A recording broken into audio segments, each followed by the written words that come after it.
Hey guys, tonight we begin with something, well, a little darker than usual. But don't worry, we'll tiptoe gently through it.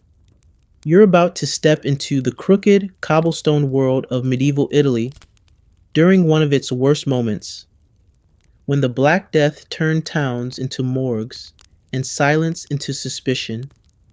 And you're not a knight or a monk or a scholar. You're the person nobody wants to see coming. The plague bell carrier? Your job is simple. Walk through town, ring the bell, and warn people. Warn them that sickness is near. Warn them that someone inside has stopped breathing or is about to. Warn them that they should probably run in the opposite direction, which, spoiler alert, they usually do. You probably won't survive this job for long, but you do get free soup occasionally. So before you get comfortable, take a moment to like the video and subscribe, but only if you genuinely enjoy what I do here. And let me know in the comments where you're tuning in from and what time it is for you.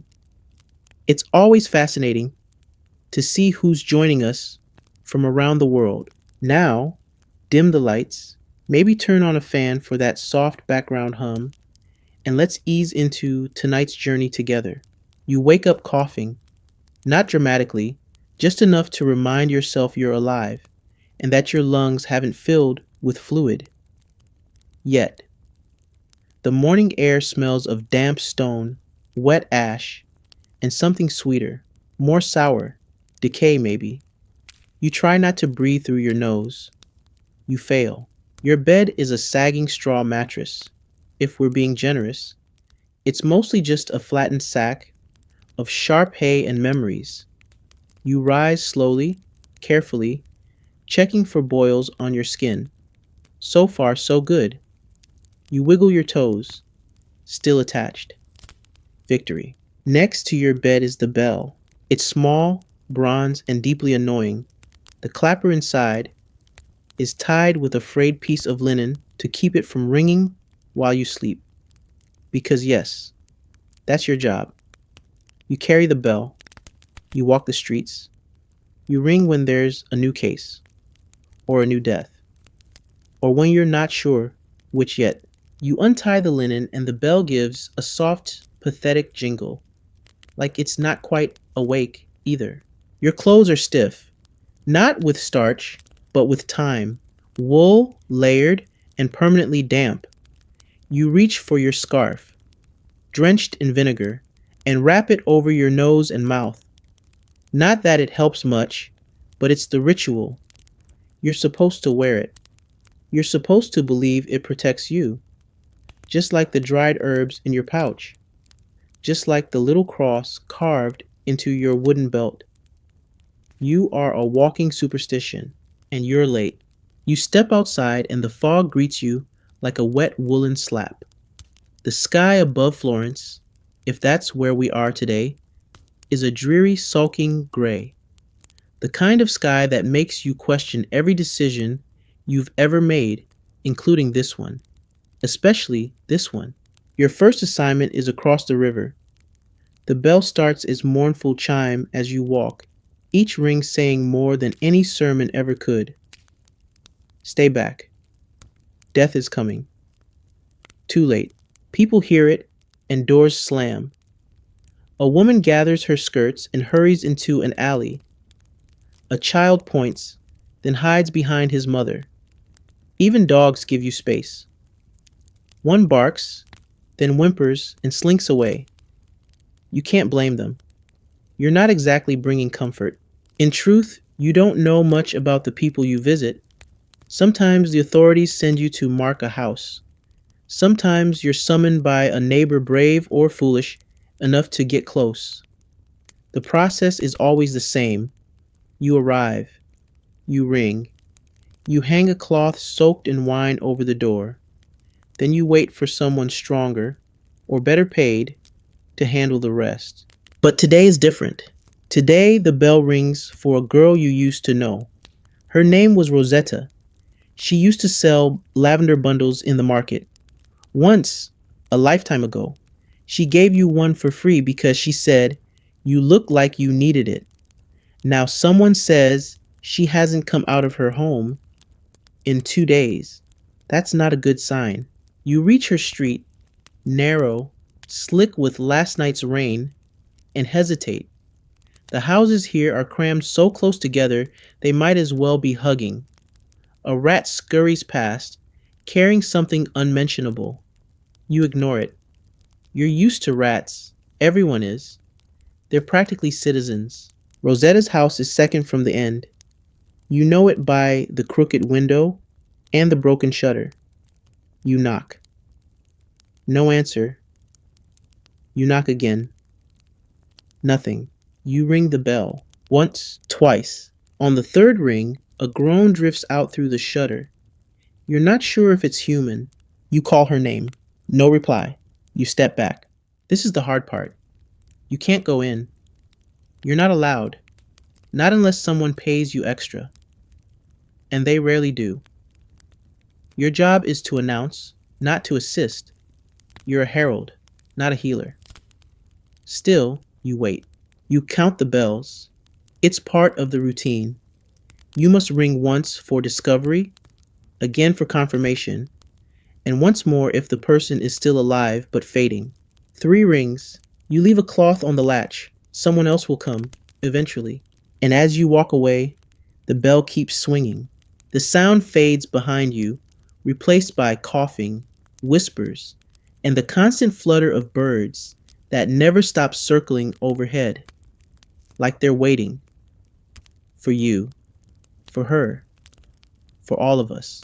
You keep walking, bell in hand, boots squelching through puddles that you sincerely hope are just water. The streets wind like snakes, and you're always downhill from something leaking. Medieval Italian cities are a curious blend of artistry and accident. Grand cathedrals nestled beside crumbling tenements, frescoes flaking above sewage drains. But today, none of that matters. Today, you're radioactive. No one wants you near. You pass a bakery. The smell of fresh bread reaches your nose, flour, yeast, a hint of smoke, and for a moment, your stomach tightens with longing. But the moment passes. The baker sees you through a cracked window and immediately pulls down the shutter. Not just to block the breeze, to block you. This is your daily routine. Walking, ringing, clearing space like a one-man apocalypse. People don't hate you exactly. They hate what you represent. You're the prelude to a body cart. A human spoiler alert. Children have learned to avoid you. Even the bold ones, the little street urchins who normally chase pigeons and throw rocks at old shoes, scurry into doorways as you approach. A few weeks ago, one boy hissed and called you the crow. You laughed at the time. Now it's sort of sticking. Your bell chimes softly with each step. It used to make you wince. Now it's part of your gait. Ring, shuffle, ring, pause. You're not allowed to run. Not that you'd want to. Running makes people suspicious, and running in this job suggests panic. Panic is contagious, like everything else. A cart rattles past. It's covered, drawn by a pair of horses that look just as tired as the driver. You know what's underneath the tarp. Everyone does, but the cart keeps rolling, silent as denial. The driver avoids your eyes. You avoid his. A nod is enough. Brotherhood of the barely surviving. You turn down a side alley where someone once threw a chamber pot on your shoulder. That day you cried. Now, you'd thank them for the warm water. Progress? The thing is, no one really knows who started the whole bell thing. Some say it was Venice. Others claim it began in Milan, where nobles thought ringing a bell near a plague house could vibrate the air and keep the miasma at bay. That's the logic. Sound purifies. Which is deeply ironic, because your bell sounds like pure dread, and people listen. Not to you, never to you, but to the sound. At first, they'd come out and ask who was sick. Now they don't ask. They don't want the answer. You reach another door marked with chalk. A crude cross, slightly smudged by last night's rain. That's your next assignment. You stop in front, take a breath, and ring again. A woman peeks out through cracked shutters, young, gaunt, eyes wide like she's trying to see into her own future. You nod. She nods. She closes the window. That's all. There's no comforting here. You aren't a priest. You don't have blessings. Your only offering is awareness. Yes, someone in your building is dying. No, I can't help. Yes, you might be next. Not the most cheerful calling card. By mid morning, the market square is mostly empty. A few brave vendors remain. One is selling garlic bundles tied with string and optimism. Another offers dried rose petals soaked in vinegar, guaranteed to ward off the humors. Spoiler alert, they don't. You stop at the well to drink, wiping the rim first with your sleeve. The water is metallic and warm. You pretend it's refreshing. A dog barks in the distance, sharp, urgent. It's answered by a second bark, then silence. Your bell rings again, and a window on the second story slams shut. It wasn't always like this. You used to be part of the community.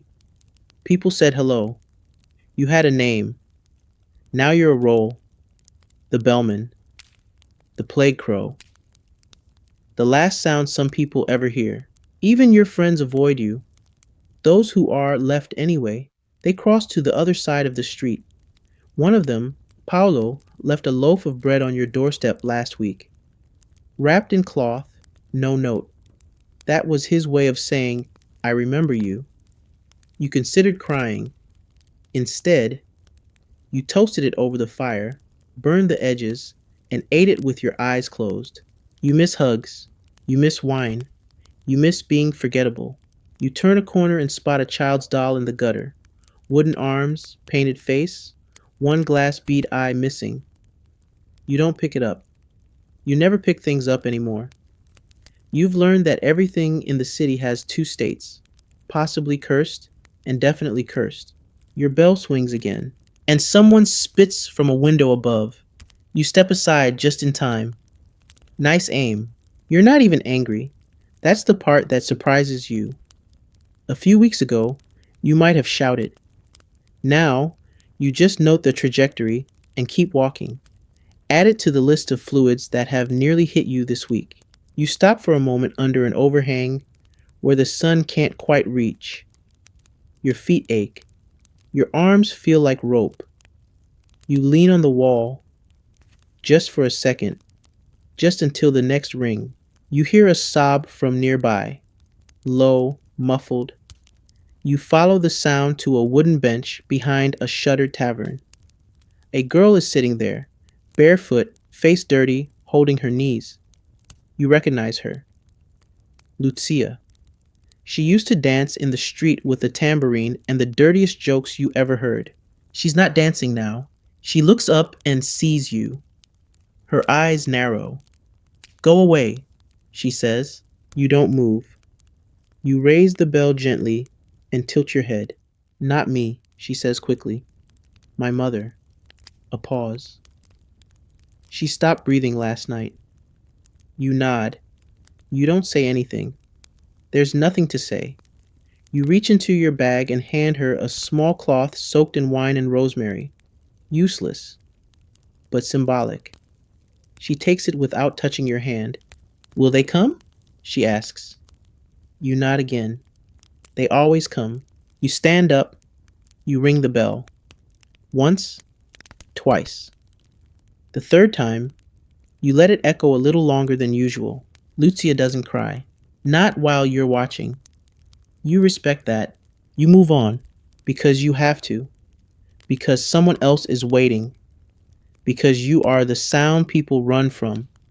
And still, somehow, the thing they rely on to know what's real. You ring again. and keep walking. The bell is no longer a tool in your hand, it's part of your body now. You swing it without thinking, letting it chime at intervals like a heartbeat. A slow, hollow heartbeat that people recognize even through stone walls and closed shutters. But here's the part no one tells you: the bell wasn't just about sound, it was also your only armor. Back when the Black Death first oozed into the ports, people didn't know what caused it. Some blamed bad air. Others thought it came from sin, or from foreign ships, or from cats, or, not incorrectly, rats. But no matter what they believed, they agreed on one thing: don't get too close. Distance was survival. So, the bell gave them a head start, a warning that you were nearby, and you were, statistically speaking, probably infected. You were a walking notification system, like a medieval push alert: warning, death approaching, swipe to avoid. And it worked. You could clear a street with just 2 rings. You'd think that'd feel powerful. It doesn't. It feels lonely, like the world is allergic to you. But here's where it gets oddly practical. That bell also kept people away from you. A crucial detail. You don't carry any real medical knowledge. You're not a physician. You've seen them. Those robed figures in beaked masks stuffed with herbs, looking like birds, who got lost on their way to a Venetian masquerade. Their masks were supposed to filter out miasma. Yours? You've got garlic tied to your scarf and a dream. Still, the bell is better than any of that. It's a signal. People instinctively back off. Even the desperate keep a few paces between themselves and the bell carrier. It's like you're a fire walking down the street, visible, audible, and nobody wants to touch you. And in a time when human contact can be lethal, that's a gift. You use it carefully. You pass a group of young men leaning against a crumbling wall, trying to look casual but not quite hiding their fear. One whispers something, another makes a rude gesture, but none of them steps forward. They don't want to breathe the air near you. The bell rings. They flinch. Power and pity, all in one clang. It's midday now.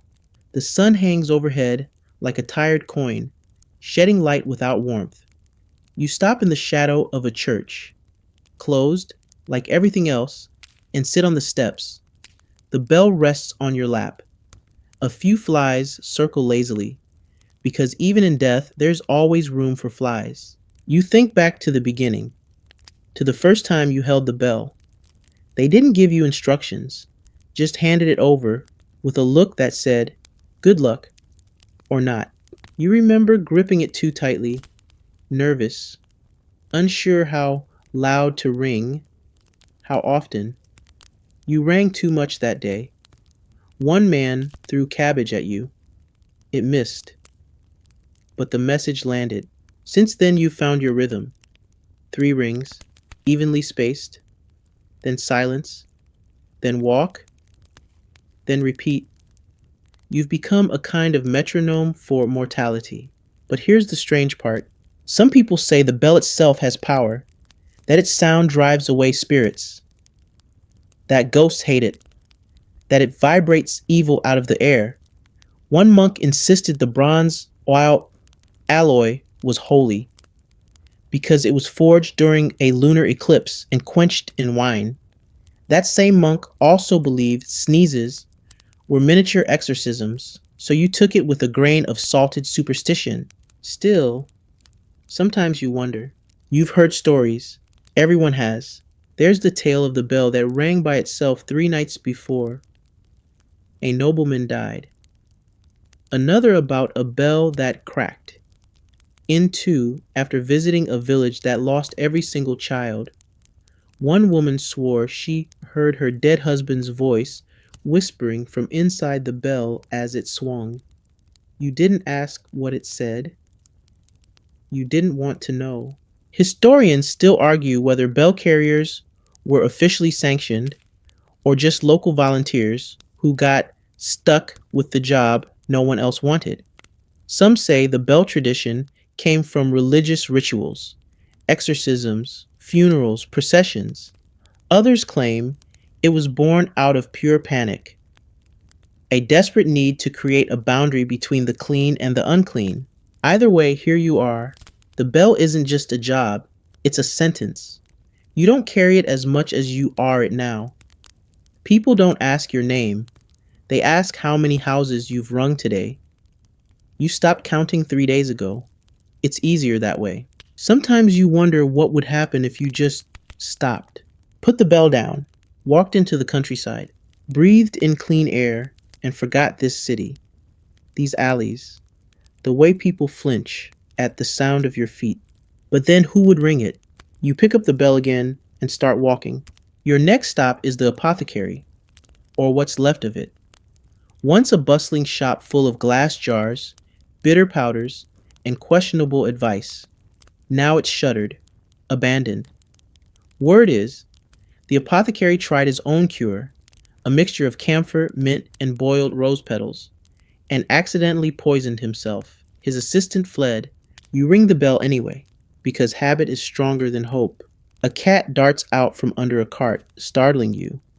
You laugh. A short, broken sound. Superstition says cats are plague bringers. Superstition also says cats eat rats. You've stopped picking sides. Everything is suspicious now. The bell swings again. You think about the sound, high and thin. It echoes strangely in narrow alleys. You wonder if it carries across the river, if someone on the far bank hears it and shivers without knowing why. Maybe, long after this is over, people will still hear bells and feel a twist in their gut, a leftover fear, a memory with no words. You wonder if your bell will outlive you.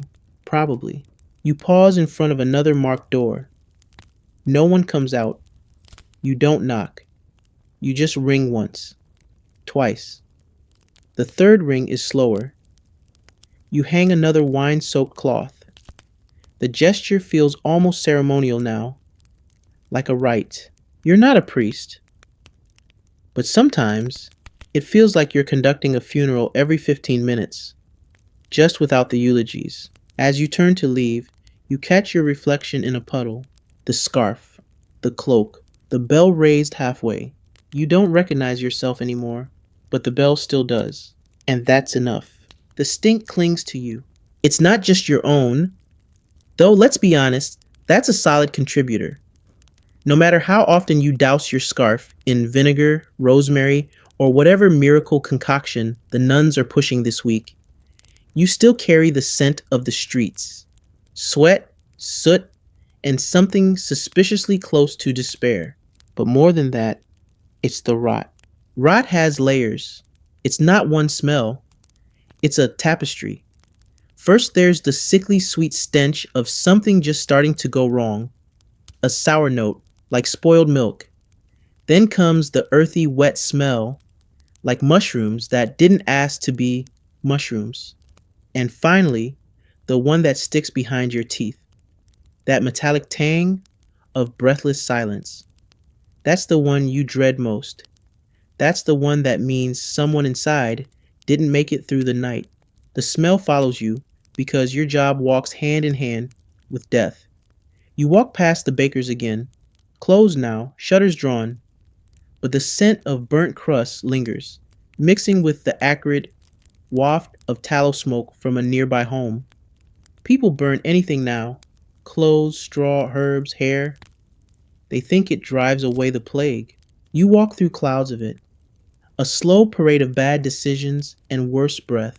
Your own clothes have become experimental. Wool, leather patches, linen, and one especially awful scarf that smells like it was stolen from a fishmonger's laundry. You wear all of it, in summer, because plague doesn't wait for fall fashion.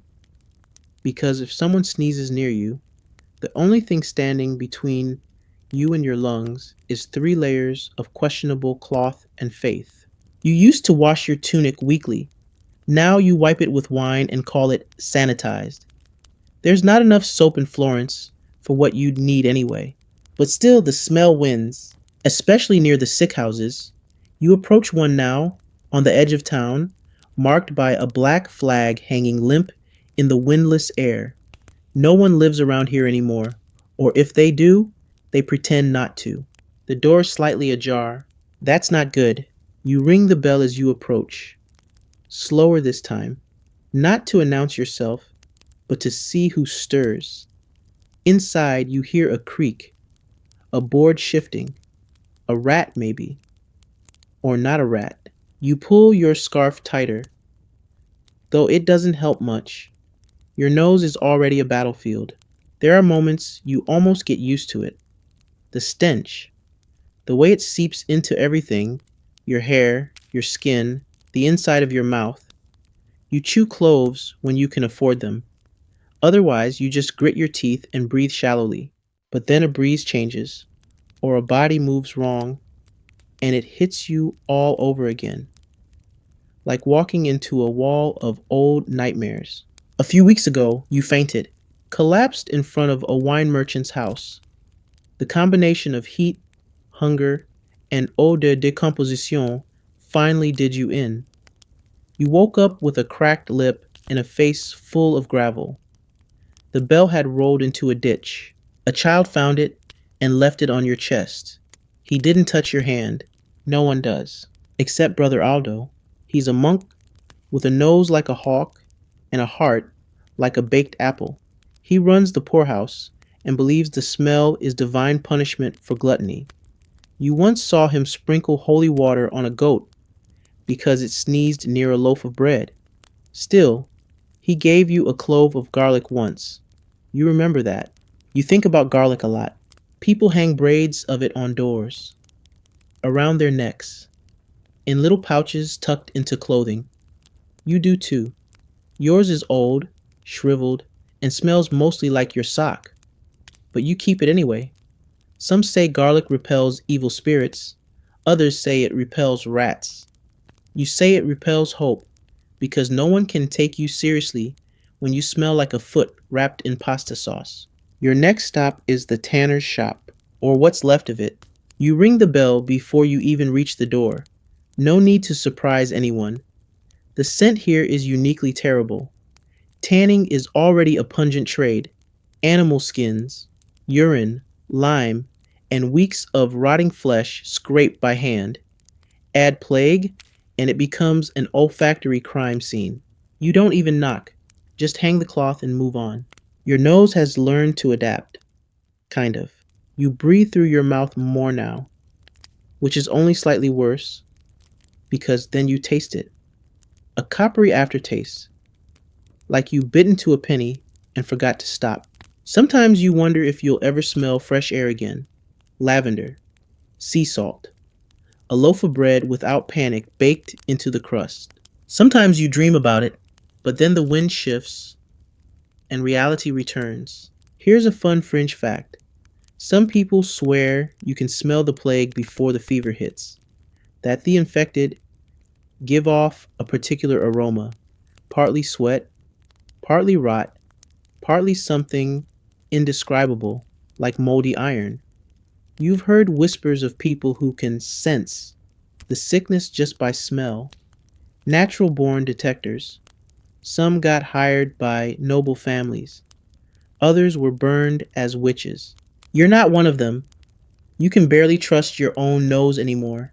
Historians still argue whether the plague smell was real or imagined, whether it was the disease itself or just the things it left behind.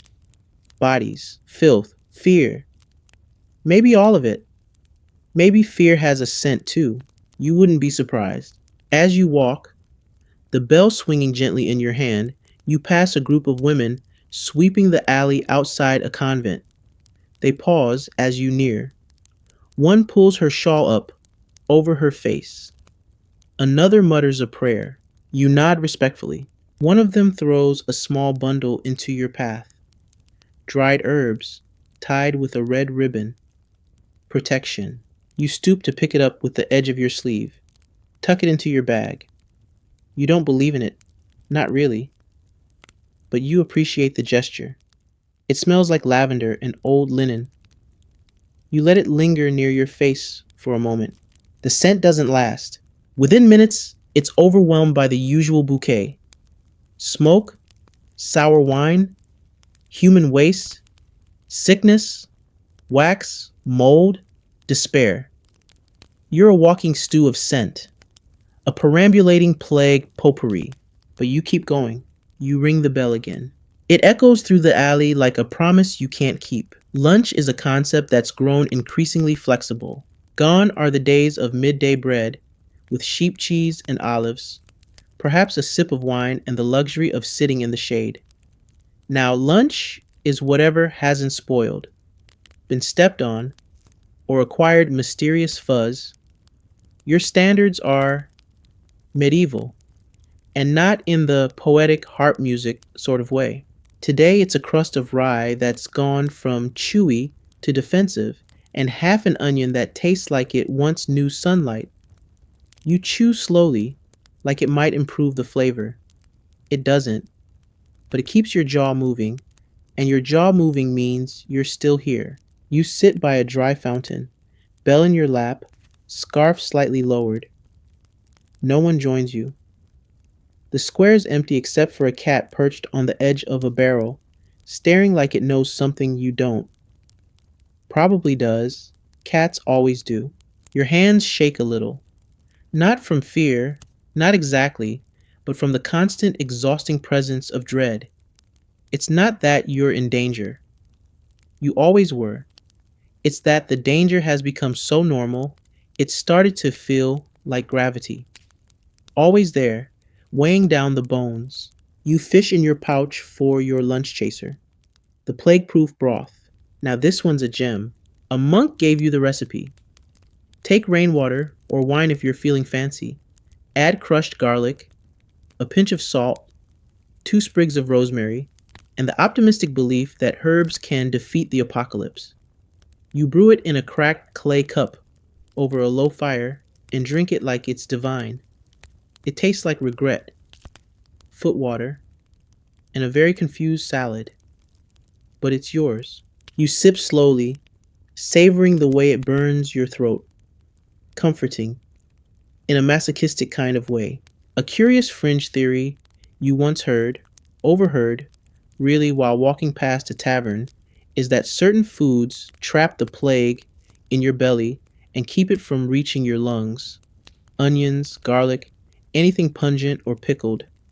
One woman swore by raw turnips soaked in red wine. Another claimed fennel seeds cured her cousin, though her cousin was also the one who died after licking a pewter plate. So, historians still argue whether any of these protective diets actually did anything, or if people just found creative ways to give themselves intestinal distress and call it spiritual cleansing. You're not sure what you believe anymore, but you do know this. Eating something, anything, makes you feel less like a ghost. You finish your onion, wipe your hands on your sleeve, and retie your scarf. Time to keep moving. You head toward the merchant quarter, or what's left of it. The bell rings as you walk, its tone bouncing off shuttered windows and empty stalls. You remember when this part of the city was loud, barking, traders, clinking coins, donkeys protesting their workload. Now, just pigeons, and the occasional scream. You try not to count those anymore. A body cart passes by. No bell, no horses. Just a few men dragging it slowly uphill, faces blank, eyes hollow. One of them nods to you. The nod of shared profession. Mutual trauma. You nod back. You stop by a marked door, one of many. A gray smear of ash has been painted across the threshold. Some say ash purifies. Some say it's a warning to the plague itself. You think it's probably both. You ring the bell. Once, twice, nothing. Then you hear it. Movement. Faint. Shuffling. A voice from behind the door. Go away. You wait. Go. I already did the prayers. Still, you stand. She's gone already, this morning. Pause. I said goodbye. Another pause. Then a sound you know well. The unmistakable click of someone collapsing against a doorframe. The way grief lands hard and heavy, like a full sack of grain dropped without warning. You don't speak. You just leave a small cloth on the doorstep and ring the bell one last time. Somewhere above, a shutter creaks open, then shuts. You keep walking. You chew on a clove as you go. Not for taste, dear heavens, no, but for the scent. A sharp sting that cuts through the staleness and reminds you there's still life in your mouth. The next call takes you down a winding alley so narrow your shoulders nearly brush the walls. A woman peeks from a window and mutters something in Latin you're fairly sure is not a compliment. You bow slightly, ring the bell. She disappears like smoke. By now, your legs ache. Not just the usual, I walked 8 miles today ache. This is the ache of someone constantly tiptoeing around horror. A spiritual limp. You pass a butcher's shop. Closed, of course, but the scent of salt and blood lingers. You pause there, not for the smell, but because the awning offers a moment's shade. You tuck the bell under your arm and rub your hands together. They're dry, cracked, slightly purple at the fingertips from all the vinegar you soak them in. You're fairly sure you've invented a new skin condition. Plague carrier's hands has a nice ring to it. You remember when you could eat a warm meal, when you sat on benches without checking them first, when you touched things without gloves, when you weren't followed by birds. That's the weirdest part. The birds, crows mainly, but lately a few gulls have joined in. They perch on rooftops, on broken walls, on statues of saints, watching, waiting. You ring the bell and one flaps its wings like applause. A man once told you birds are drawn to death, that they can smell it, that some of them follow the bell like it's a dinner bell. You try not to think about that too hard. You stop outside your last house for the day. It's quiet, too quiet. You don't like that. You ring once, no answer. You ring again. A curtain twitches. Then, just before the third ring, a voice, hoarse, cracked, like a boot scraping stone. She's alive. You freeze.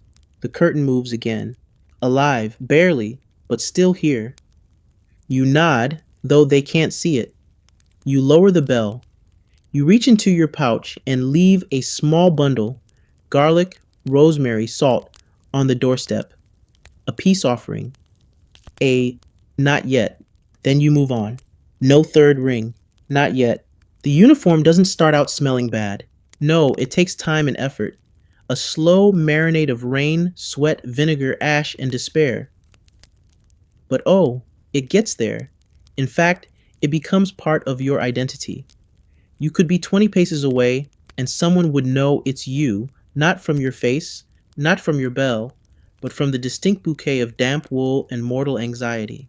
Today you've added a new piece to your attire, a tattered scarf passed down from another bell carrier who retired, which is the polite way of saying he stopped showing up. No one asked questions. They never do. The scarf is stained and frayed, but it's thick and warm. You wrap it around your shoulders like a cape, though you're well aware there's nothing heroic about it. The rest of your outfit is a mismatched collection of garments that serve one purpose: layers. Layered wool to trap air and slow the miasma. Thick gloves, stiff with age and regret. A hood when you can stand the heat. And always the scarf over your mouth. It smells like pickled socks and rosemary. You breathe through it anyway. The shoes, wooden soles, not because they're stylish, but because they elevate you slightly above the sludge of the city. In theory. In practice, you still step in things you'd rather not name. Your cloak flaps in the wind as you move through a narrow corridor between buildings. You fancy for a brief moment that you look dramatic. Then you trip on a cobblestone and remember that dignity is a luxury you can't afford. The weird part? Some towns call your uniform sacred. They say you're doing God's work, walking through plague-ridden streets, announcing the sickness with your bell and your reeking dignity. A few even bow when you pass. Others spit. You take it all in stride, because let's face it, you don't dress like this to impress. You dress like this to survive. The bell swings gently at your side as you enter the southern quarter. The sun has shifted, turning the dust into a golden haze. Shadows stretch like lazy cats along the walls. You're sweating under your layers. Again. Always. A man stops you near the corner of an old chapel. He's wearing a robe too fine for this neighborhood and sandals with polished buckles. Bad sign. Clean shoes mean he hasn't walked these streets lately. Are you the bell carrier? He asks, as if you might be someone else. Perhaps a traveling jester with a fetish for damp wool. You nod. He gestures vaguely behind him. My uncle, fever last night. Breathing's gone shallow. The priest refused to come. You don't ask why. You already know. Priests are overwhelmed, or dead, or hiding. Address? You ask, voice muffled by scarf. He gives it. You write it down in charcoal, on the inside of your glove. He hesitates. Do you bless them? You pause. A long pause. No, you say finally. I just ring. He nods like that makes perfect sense. Then he walks away, faster than before. Your uniform has that effect. You continue through the quarter, adjusting your gloves. The leather's cracking near the fingertips. You'll need a new pair soon, if such a thing even exists anymore. A fringe tidbit someone once shared with you over soup. Well, thin broth and floating hope. In some villages, bell carriers were required to wear red sashes to signify danger. Others preferred white for purity. One town made theirs wear nothing at all, believing the body would repel sickness if not encumbered.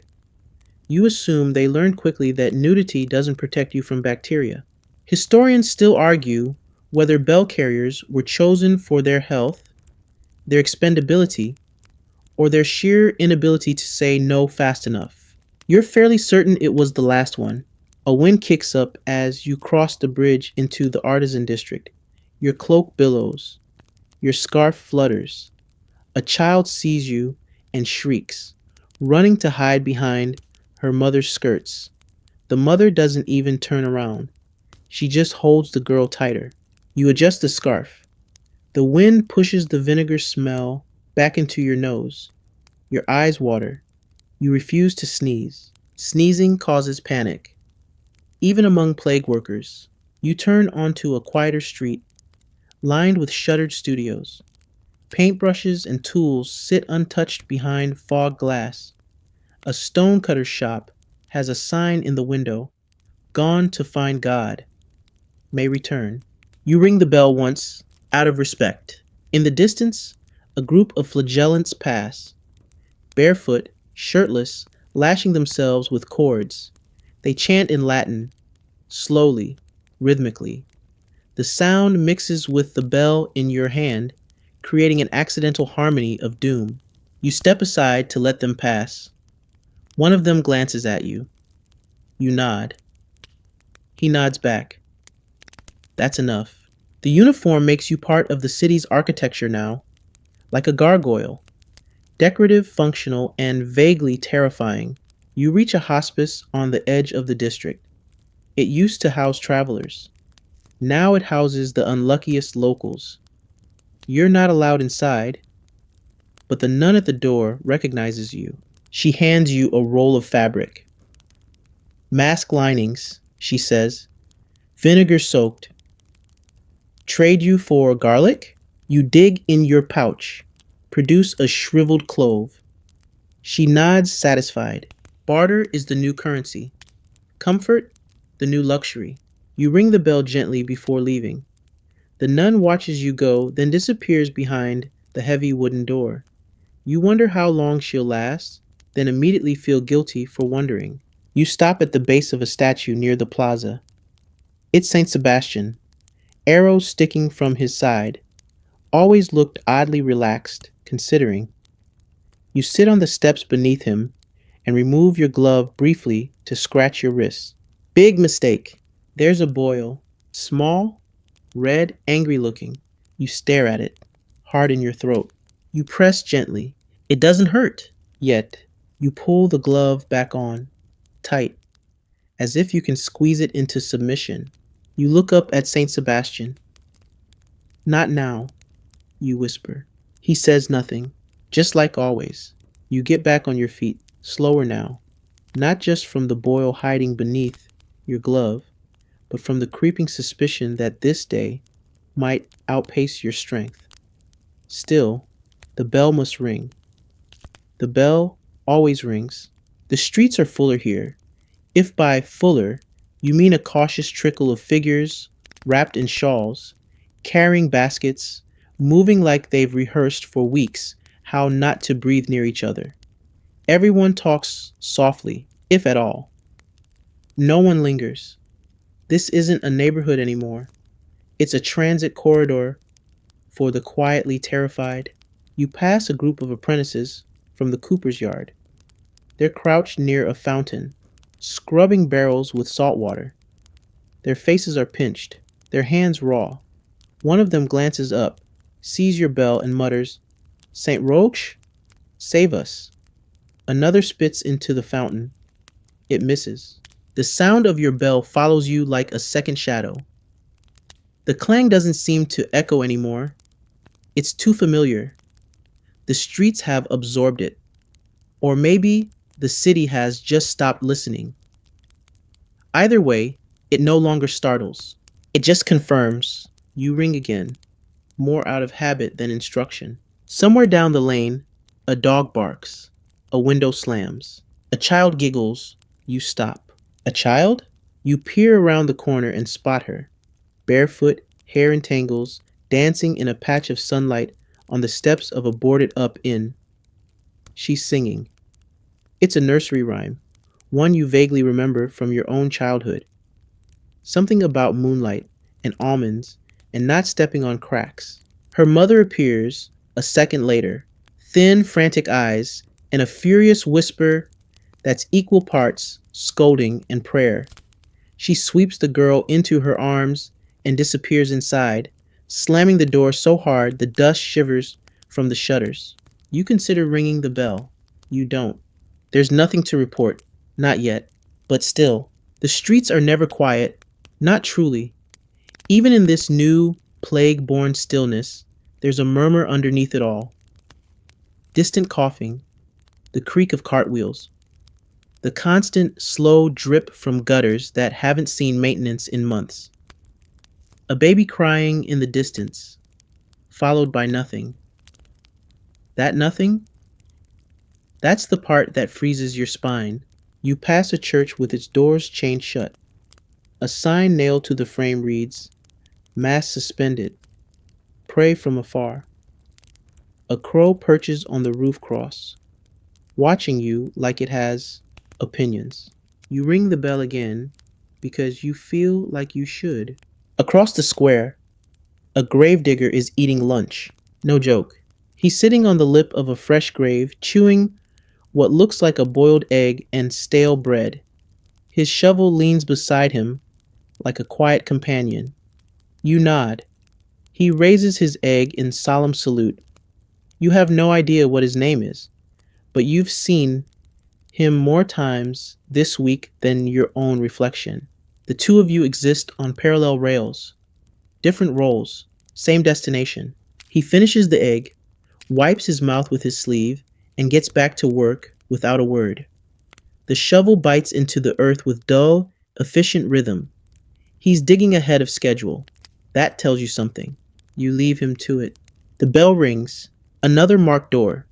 This one painted with red crosses instead of the usual black ash. A sign of wealth. Someone inside paid for a priest's blessing. You knock. No answer. You ring once. Wait. Then twice. No movement. You lean your head gently against the wood, just for a second. Inside, silence breathes heavy. You hang the cloth. The day drags on. Your arms ache from the constant swing of the bell. It doesn't look heavy, but it is, in the way grief is heavy, in the way repetition without reward begins to burrow into your joints. You pause at a bakery, long closed, but the scent of flour lingers in the walls. The place has been looted. Its shelves bare except for a single broken scale and a spider web that could probably qualify as a national landmark by now. You sit behind the counter, just for a moment, just to rest your back. Someone passes outside. You don't look. The bell rests quietly in your lap. You think absurdly about polishing it, about removing the crusted dirt and ash around the edges. Maybe if it shines, people will take you more seriously. Maybe they'll run faster. You shake the thought away. Too much sun. Not enough onion. Back outside, the wind picks up. Not strong, but enough to carry voices. You hear someone crying, then laughing, then crying again. You don't follow the sound. Sometimes it's better not to know. A monk walks past you on the far side of the square, swinging his censer. The scent of incense, amber and myrrh, wraps around the air like a silk scarf laid across a corpse. He chants in Latin, softly, like a lullaby for the dying. You nod as he passes. He doesn't see you. You ring the bell. 3 nuns appear from an alley carrying a bundle between them. You recognize the shape immediately. Small. Too small. You don't ask. You just step aside. They pass you without a word. One of them meets your eyes, just for a moment. There's no anger there, just the flat reflection of someone who's run out of things to pray for. You keep moving.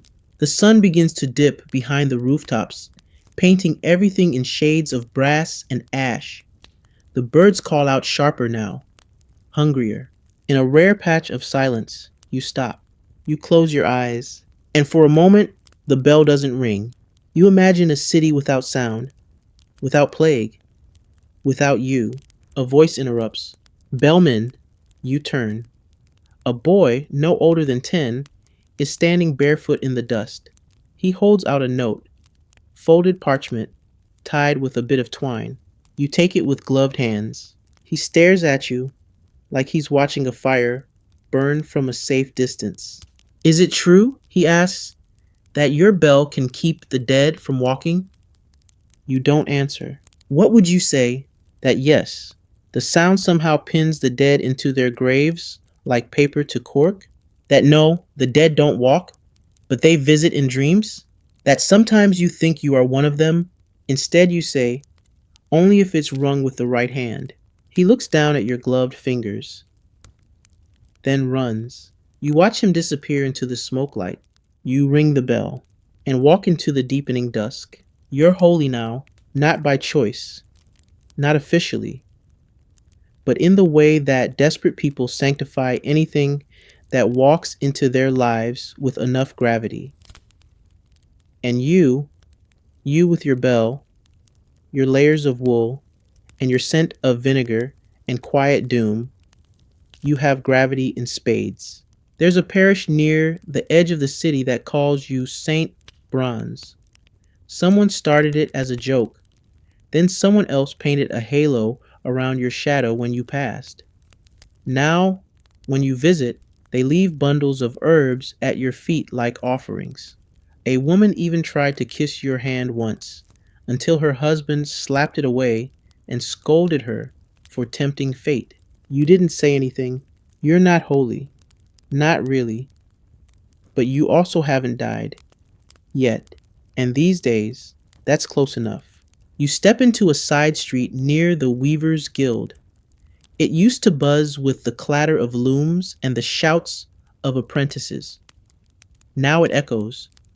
You pass a boarded up shop with a painted sign of a spinning wheel, its thread dangling forlornly from the edge like it forgot to finish unraveling. At the end of the alley, you find your next task. A house marked not with ash or chalk, but with a bundle of black ribbon tied to the door. It's a silent request, not a cry for help, but an announcement. Someone here has died, and no one inside can manage the strength to ring for you. You ring the bell once, twice, and then again, slowly. Each clang sounds heavier than the last. The ribbon flutters. A small girl appears in the window. Her eyes are huge. She doesn't blink, just stares. Then, as if by instinct, she raises her hand and mimics your motion, an invisible bell in her palm. You don't wave back. You just leave a cloth and walk away. Some towns have declared bell carriers to be vessels of warning, halfway between priest and executioner. One bishop wrote a decree that anyone who interferes with a bell carrier risks excommunication. Another declared them unclean but necessary, which honestly could be your memoir title. Historians still argue about whether this holy status was widespread or just a scattered attempt to keep plague workers from being murdered in the streets. You tend to believe the latter. You've been chased with a broom before, twice. But the church, when it wants to, knows how to market fear. Take Brother Sebastiano. He's the head priest at a small chapel you pass each evening. He won't see the sick anymore, not directly. But he meets you outside, masked and gloved, and listens to your updates like a general assessing a battlefield. You respect him. He's tired. Like you. Today he's already waiting. You hand him a list. Names, addresses, notations like fevered, unmoving, ringed thrice. He reads quickly, lips moving silently. You should sleep, he says. You nod. He presses something into your hand. A tiny wooden carving of Saint Michael, wings spread, sword drawn. I blessed it, he says, twice. You nod again and slip it into your pouch, next to the shriveled garlic and the failing rosemary. A group of townsfolk gathers nearby. Not many, just enough to make your spine itch. They murmur, point. A few cross themselves. One spits near your boots. The priest notices. Remember, he says quietly, you walk where no one else dares. That's nice of him. But it doesn't change the way the people look at you. They don't see a person. They see the bell, the ragged scarf, the smell, the slow, solemn pace that means something has gone terribly wrong. You nod once more and keep walking. A few blocks down, you're stopped by an elderly woman holding a cracked rosary and a jar of honey. She presses the jar into your gloved hand. It's for your throat, she says, for all the ringing. You want to hug her. You don't. Instead, you bow slightly and carry the honey like a chalice all the way to the next corner before tucking it safely into your pouch. Your shoulder now contains half a spice rack and 2 unofficial relics. Not bad for someone who bathes twice a month. You stop at a home near the carpenter's quarter. No markings, no ribbons, no sound, but the air feels wrong. You've developed a sixth sense for this. Not magic, not divine, just repetition, pattern recognition, the way the birds avoid the eaves, the stillness that suggests nothing inside is moving anymore. You ring the bell once, then again, and again. The third ring lingers like a cough in your chest. A door opens, not the one you were facing, but across the street.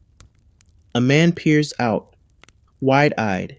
That house, he says, gesturing. You nod. They were coughing for days, he says, then nothing. You thank him. He doesn't respond. You leave a cloth on the handle, turn and walk on. Sometimes you feel like a priest giving last rites to entire streets. And sometimes you feel like a town crier whose message is always the same. You're next. You pass a girl drawing symbols in the dust with a stick. Her hands are filthy, her hair matted, but the shapes are deliberate. Triangles, crosses, spirals. Protective sigils? Boredom? Who knows anymore? She looks up and says, My brother says the bell keeps the ghosts away. You nod. Then she asks, But who keeps the bellman safe? You don't answer. Instead, you keep walking. The sun is starting to lower again. Your shadow stretches long across the street, distorted by the uneven stones. You look like a stretched out saint, or maybe just someone melting slowly into the earth. You approach another corner, another door, another wall of silence. Ring, step, ring, step. This is your liturgy now. This is your holy office. You are the clergy of catastrophe, minister of mourning, shepherd of the soon-to-be departed, and you wear it all on your back, like a second skin, like a prayer no one remembers the words to anymore. The truth is, no one really tells you what's going on. You're not part of any official council. You don't attend strategy meetings or receive parchment updates from scholars in velvet hats. No, your orders come secondhand. Whispers from doorways, panicked glances from city guards, and the occasional barked command from someone riding a horse far too clean for this crisis. Today's whisper came from a fishwife with more opinions than teeth. The plague's changed, she hissed, clutching her rosary like it owed her money. They say it moves faster now, jumps from house to house, like lightning, like gossip. You nodded because everything changes all the time now. The disease shifts like fog, one day slow and suffocating, the next a gust that flattens a street in hours. And still, they send you in first, bell first, questions later. You're walking through a part of town you don't recognize, either because it's new to you or because it's changed so much since your last visit. The walls here are cleaner, the doors freshly painted. The air even smells faintly of lavender and promise, which is suspicious. You approach a house with no markings, too clean, too quiet. You knock out of formality. No answer. You ring once, wait, twice, nothing. And just as your hand lifts for the third, a voice, small, tired. Not yet, you freeze. It's a young man, barely more than a boy, standing just inside the threshold. His face is pale, eyes sunken, but he's upright, breathing. For now. Please, he says, not yet. You lower the bell. He steps back and shuts the door. You stand there for a while. Eventually you hang a cloth anyway. Not as a mark of death, but as a reminder to check back. In an hour. In a day. In a week. If there's still a week left, you move on. The physicians? They're no better informed than you. Some wear elaborate masks, like birds from a carnival. The long beak stuffed with herbs, the wide hat meant to keep contagion at bay. They look ridiculous, but they get paid. You don't. They carry canes to prod their patients. You carry a bell. Sometimes you wonder whose instrument does more good. You pass one now, Dr. Mateo, his boots clicking too crisply on the flagstones. He nods to you, doesn't stop. You want to ask him, what do you know that I don't? But you don't have the energy for rhetorical questions. Instead, you remember what someone told you in passing. That doctors bleed their patients to balance the humors. That leeches are considered a miracle. That if you die too fast, it's God's will. And if you linger, It's the barber's fault. Historians still argue whether medieval medicine helped anyone or merely sped up the inevitable. You've seen enough to suspect it was mostly theater, staged confidence in the face of creeping horror. But what's worse than bad science? Hope in bad science. You pause in the shadow of a crumbling wall. It's midday now, and the heat has begun to press down. You loosen your scarf slightly, inhale the air, still thick with dust and the lingering scent of roasted chestnuts from somewhere you can't place. A woman leans out from a second-story window. She's holding a cloth to her face, squinting down at you. You the bell carrier? You nod. Too late, she says, then disappears. You ring the bell 3 times, each clang a punctuation mark on a sentence no one wants to finish. And then, a strange thing, a man approaches. Unmarked robe, bare hands. He's clean, far too clean. He walks like someone used to being obeyed. I've heard about you, he says. You don't reply. They say you walk the city without catching the plague. Still no response. They say your bell keeps death away. You raise an eyebrow, which is all you can manage under a damp hood and 20 layers of sweaty fabric. He grins. They say you're immune. You shake your head. They say a lot of things. Maybe you're chosen. You don't laugh, but you do walk away. Slowly. Bell swinging. He doesn't follow. It's a strange thing, carrying so much knowledge and so little truth. You've seen houses full of the sick. Some survive, some vanish in a night. You've seen rich men die and paupers walk away with a sniffle. There's no logic, no pattern, only the bell and the next door. You ring again. Another alley. Another figure on a stoop, rocking gently. An old woman this time. She sees you and nods. You don't need to speak. She lifts a trembling hand and points to the shuttered window behind her. Then she closes her eyes. You ring the bell. Once, twice. The third time so softly it sounds like an apology. You leave the cloth. A gesture, a ritual, a prayer in fabric form. Later, when the carts come, they'll know where to stop. You keep walking. Your pouch jingles faintly. Herbs, bits of metal, a few spare coins that people give you out of pity or reverence or guilt. You don't spend them. Not because you're saving, but because nothing feels worth buying anymore. Not when the end of the street might be the end of the day. A little girl runs past you with a doll made of twine. She doesn't flinch, doesn't look up. You watch her go, heart twisting. Not fear, not sadness, just the dull, steady hum of inevitability. You swing the bell again, and again, and again, like it's the only thing you can do. You start to recognize the patterns. Not the grand citywide arcs of how the plague moves, that's for physicians and saints to guess at, but the small rhythms, the local ones, how certain neighborhoods go quiet before they go dark, how the smell shifts ever so slightly when a home crosses from sick to silent, how pigeons gather on rooftops like black-robed mourners, hopping from tile to tile like they're counting the dead. You notice the flowers too, not fresh ones. No one's growing anything these days, but dried bundles tucked into windows, tied around posts, stuffed into cracks between stone and fear. Lavender, when it's available. Rue, wormwood, marigold. If someone's desperate and doesn't know better, they don't cure anything. But they make the air feel less like death is breathing right beside you. You pass a shuttered bakery.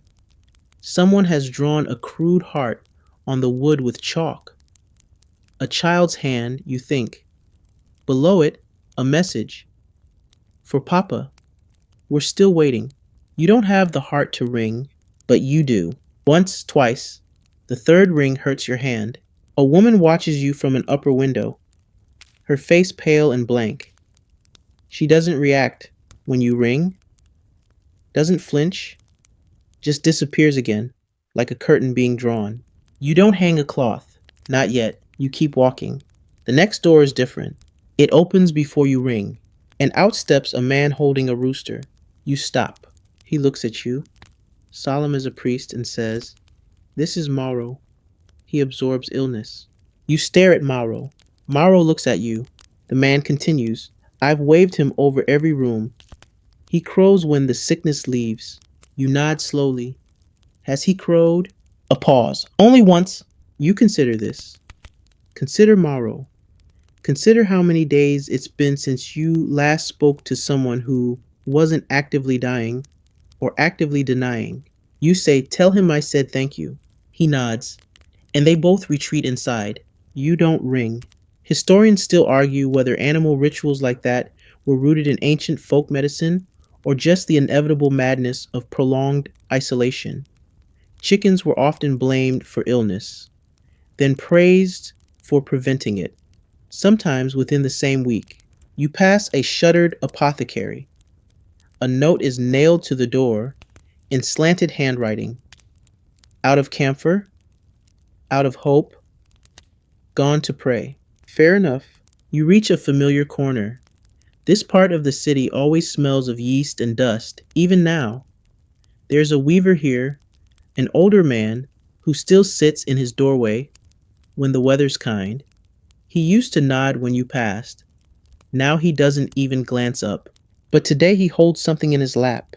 It's a little bell, handmade, roughly cast, tied with a bit of red string. He holds it up as you approach, doesn't speak, just rings it once, softly. You pause. Then lift your own and ring it in return. The sound bounces between you, his chime high and thin, yours low and heavy. It's almost musical. You both nod, then part ways like strangers sharing an unspoken joke. That moment stays with you. You walk slower now, not from fatigue, but from observation. You're starting to see the small, defiant rituals people are building. Tiny barricades against despair. A row of red cloths tied like flags along a clothesline. A chalk drawing of a saint holding a candle. A loaf of bread shaped into a crude heart, left on a doorstep with a note. For anyone still breathing. You pass a man praying aloud in the middle of the street, holding a thistle in each hand. You pass a child reading aloud to an empty chair. You pass someone playing a lute from inside a boarded window, only two strings still working. But the melody is real. These aren't acts of denial. They're not even hope exactly. They're resistance. Quiet, gentle resistance to becoming nothing but statistics on a future scholar's scroll. And you're part of it now. You swing the bell, not out of obligation, not just to warn, but because the sound has become part of this strange music, the melody of a city refusing to fall into total silence. You arrive at a house painted green, a rarity. The doors open, which is rarer. Inside you hear coughing, but also laughter. You knock gently. A face appears. Woman, mid-30s, flushed but alert. "You're early," she says. You pause. "What?" "Father's not gone yet. He's close but not gone. You want to come in?" Your stomach lurches. "No," you say, too quickly, then softer. "I can't." She nods. "We understand." She steps out for a moment and hands you a folded piece of parchment. His name, in case someone asks.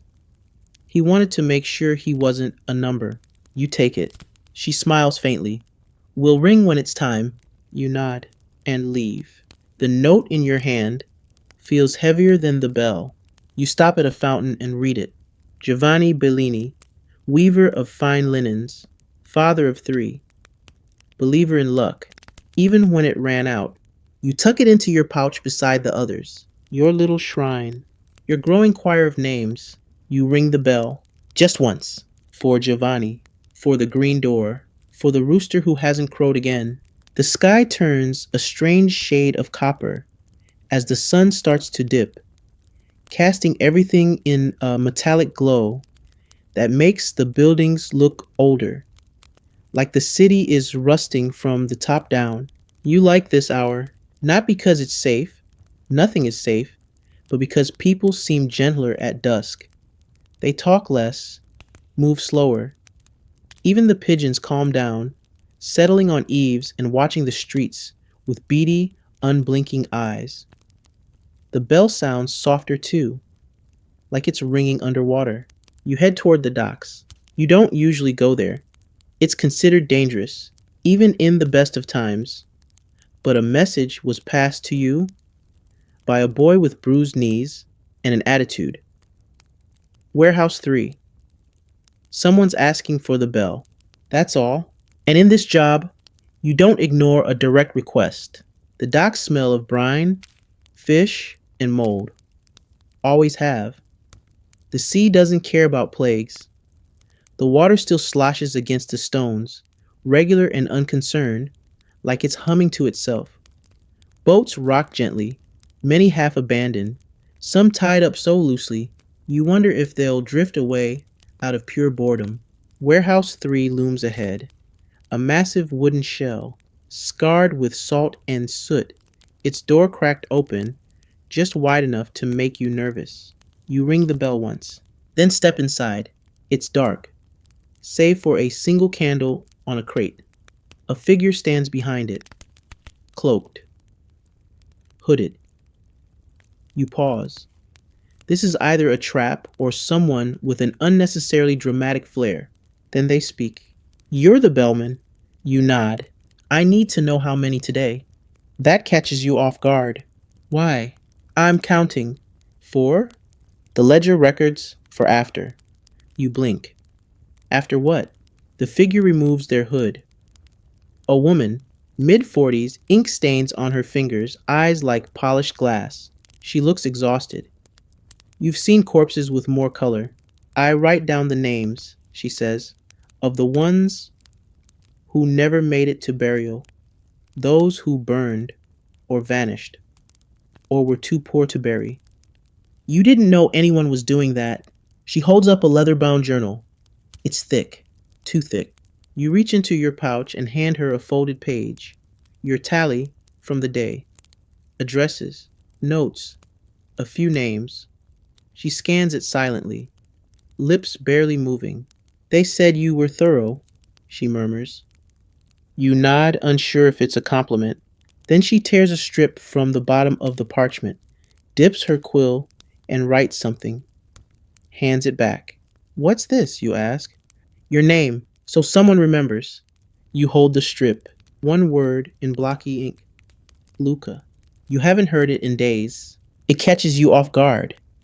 You stare at it longer than you should, then nod, carefully fold it, and slip it into your pouch. She returns to her journal. You leave quietly. Outside, the air feels heavier, thick with salt and secrets. You ring the bell again, not for warning, but to ground yourself. The sound ricochets off crates and sails, startling a pair of gulls who squawk in protest. The sky's turning violet now. Lanterns flicker to life in distant windows, those that still have oil to burn. You turn back toward the heart of the city, where the narrow alleys feel more familiar than your own reflection.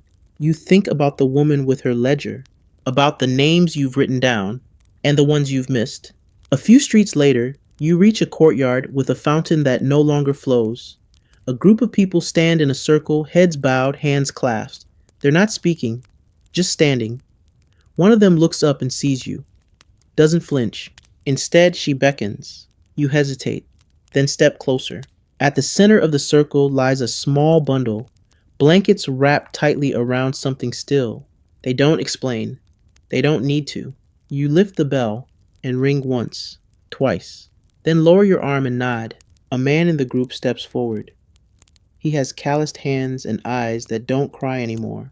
We'll take care of her, he says. No carts, no fire, just earth. You nod again and leave. They don't follow. The bell rings softly behind you. You're not supposed to bury anyone. That's someone else's job. But sometimes someone has to break the rules in order to preserve what little dignity remains.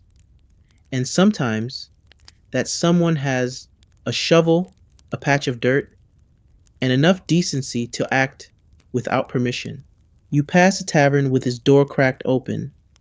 You wouldn't normally notice, but a flicker of sound escapes. Laughter, real, honest, weary laughter. You pause. Inside, four people sit around a barrel table with mismatched mugs and a plate of what might generously be called cheese. One of them spots you. His face stills. But then he raises a mug to the bell. The others follow. You don't speak. But you lift a hand, gloved and clumsy. A salute. A toast. An acknowledgement that, for one moment, the bell didn't stop the laughter. You walk on, your chest oddly warm. Not from the moment, but from the parchment in your pouch. Luca. You'd almost forgotten how it looked in ink. Most days, you forget you're a person. Tonight, someone remembered. You ring the bell. Once for the bundle in the courtyard. Once for the woman and her ledger. Once for yourself. The city sounds different at night. Not quiet, never that, but different. The shouts are fewer, but sharper. The wind seems louder, tugging at shutters like it's trying to whisper secrets through the cracks. And the bell. The bell echoes farther, more distant, almost reluctant. You keep ringing it anyway. There's no curfew anymore. Not really. Just an unspoken rule. When the bell rings after sundown, people do not open their doors. You pass a street where the shadows seem thicker, not just from darkness, but from absence. Homes once filled with quarrels, laughter, badly tuned mandolins, now still. Not silent exactly, just done. You don't bother knocking. The cloths are already there. Black, gray, sometimes crimson, if someone had the energy to be poetic. You step over a pair of shoes outside a door. Children's shoes. You don't pause. You can't. Not right now. You take a breath. Mistake. The night air is damp with rot. You taste it. You know the difference between garbage rot and human rot. Now, and that's a skill you wish you could return for store credit.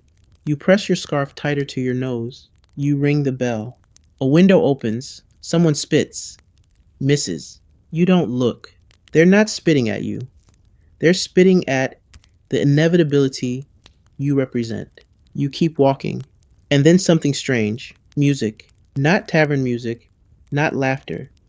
Something softer. A single flute playing a mournful tune from deep inside a courtyard. It rises and falls like breath, like memory. You follow the sound. A woman stands on a balcony, lit by a single oil lamp. She's barefoot. The flute is bone white, probably carved by hand. She sees you, keeps playing. You stand beneath her for the length of a verse. Then ring once quietly. She lowers the flute, bows. You bow in return. Neither of you speaks. What would you say? You continue on, down streets that twist like questions without answers. The night is pressing now, full of shadows that feel less like absence and more like watching. The lamp you carry casts a weak yellow light ahead of you, barely enough to see where your feet go, but enough to keep the dark from swallowing you whole. You hear footsteps behind you, then stop. They stop. You move again. So do they. You turn. Nothing. You grip the bell tighter. It's probably nothing. A cat. A rat. A figment of your own nerves. But still, you ring the bell again. A little louder this time. The sound scatters pigeons from a nearby rooftop. Then a voice from a doorway. Don't stop, please.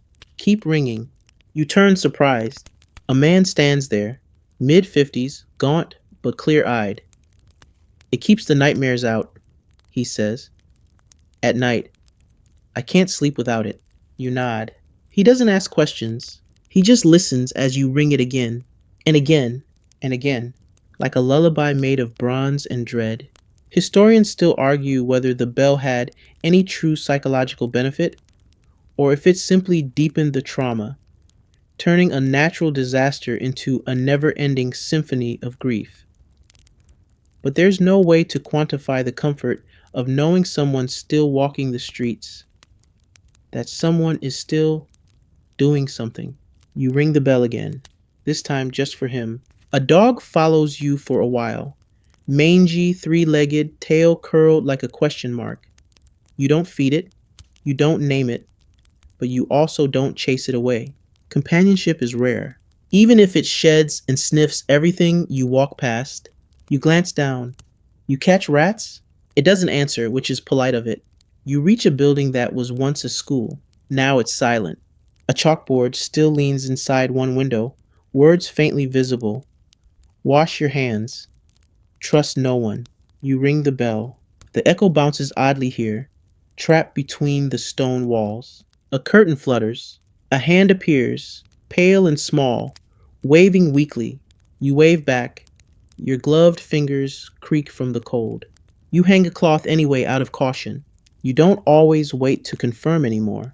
Sometimes it's about faith, or fear, or routine.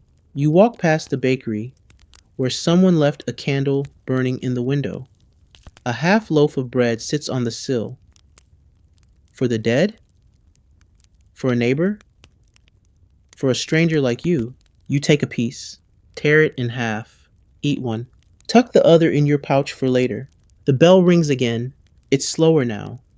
Each swing of your arm feels heavier, like dragging a chain through molasses. You wonder briefly what it sounds like from inside a house, if it feels like doom or relief, if it sounds like thunder or like a mother's sigh. You wonder if, when this is all over, anyone will miss the sound. You stop in a square, lit by a single torch stuck into the cobblestone. It sputters faintly in the breeze. There are no doors here, just walls and murals. Someone has painted saints across the stone, rushed, crude, but vibrant. Reds and golds, flaking and bold. One saint carries a bell, another holds a dead bird, another just looks tired. You sit on the edge of the square, beneath their painted eyes. The dog curls beside you. You eat the rest of the bread. You breathe. You rest your bell beside you, and you wait, because somewhere, someone else will call for you again.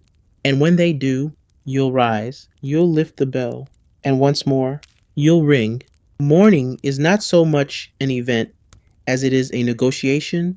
You open your eyes slowly, wondering if the night passed or if you simply blinked long enough to call it sleep. Your bones ache from stone steps. Your neck cricks from an angle no human spine should endure, and your scarf has fused itself to your face with the dried sweat of 10,000 anxious breaths. The dog is still there. Good sign. You hadn't imagined it. You sit up. The bell is still beside you. Better sign. You're still alive. So far, so good. The sun is dragging itself over the rooftops like a wounded cat, casting long gold stripes across the square. A baker, you'd swear he's new, opens a stall on the edge of the plaza. No bread yet, just buckets and crates. He glances your way, but doesn't speak, just nods, like one soldier spotting another. You nod back. You check your pouch. Still there. Cloths, scraps of parchment, a handful of coins. That name from yesterday. Giovanni Bellini, believer in luck. And the small folded strip with your own name. You mouth it, Luca. It still fits. You stand, stretch. Everything cracks. The bell in your hand feels heavier, like it too slept poorly. You ring it anyway. The city, slow as ever to wake, stirs just enough to register your sound. Somewhere, a door creaks. A rooster crows. Possibly Morrow, still absorbing sin, one flap at a time. Pigeons flutter overhead like debris caught in a breeze. The bell keeps them company. You walk. This quarter is mostly artisan families, potters and dyers, and those who can turn raw cloth into something comforting, or could once. Now most windows are closed, dyed fabric faded and fluttering in grief stricken tatters. You stop by a house with a crooked chimney. It was once painted blue. Someone's drawn a sun over the door in charcoal. A child's drawing. You ring. A woman peers through a slit in the shutter. Her face is red from crying. We're still three, she says. You nod. No cloth, not yet. You move on. There's a strange energy in the air today, an almost deceptive stillness, like the city is holding its breath. You've learned to mistrust silence. It always precedes noise. You turn down a side street where two carts have been abandoned, wheels cracked, reins chewed through by time or rats. The dog sniffs at one wheel thoughtfully. You pass. A man sits cross-legged in front of a boarded door, muttering prayers in Greek. You recognize none of them, but you recognize the tone. Bargaining. He stops mid-sentence when he sees you, then gestures to the door behind him. Inside, he says simply. You ring the bell. Once, he closes his eyes. Twice, he exhales. You pause before the third. He opens one eye, then says, not yet. You nod. He lowers his head and returns to the prayer. Historians still argue whether ritual mattered in containing the plague, or if it was just how people controlled the chaos. But no one argues its necessity. Humans can't function without meaning. And the bell? The bell has become part of that meaning, even if no one agrees on what it means. You reach the fishmonger's lane. It stinks, more than usual, but there's life here. A woman is scrubbing the stones with lye, muttering at the stains. A boy tosses stones at gulls who've grown too bold. You ring gently, just a courtesy. The boy pauses, squints. Bell guy? You nod. My uncle says you're a ghost. You shrug. Depends on the day. He laughs, actual belly-deep laughter. It startles you so much, you smile. Then he runs off, disappearing between crates. You wish more people still laughed. You wish you still laughed. The next call is from a priest who appears as if summoned. Bell carrier, he barks. You turn. He's young, far too young for his cassock. You're not sure the church is still making priests or just recycling choir boys with stern eyebrows. I need you to confirm a passing, he says. They lock the doors and won't answer, but we heard crying. Then silence. You nod. He walks with you.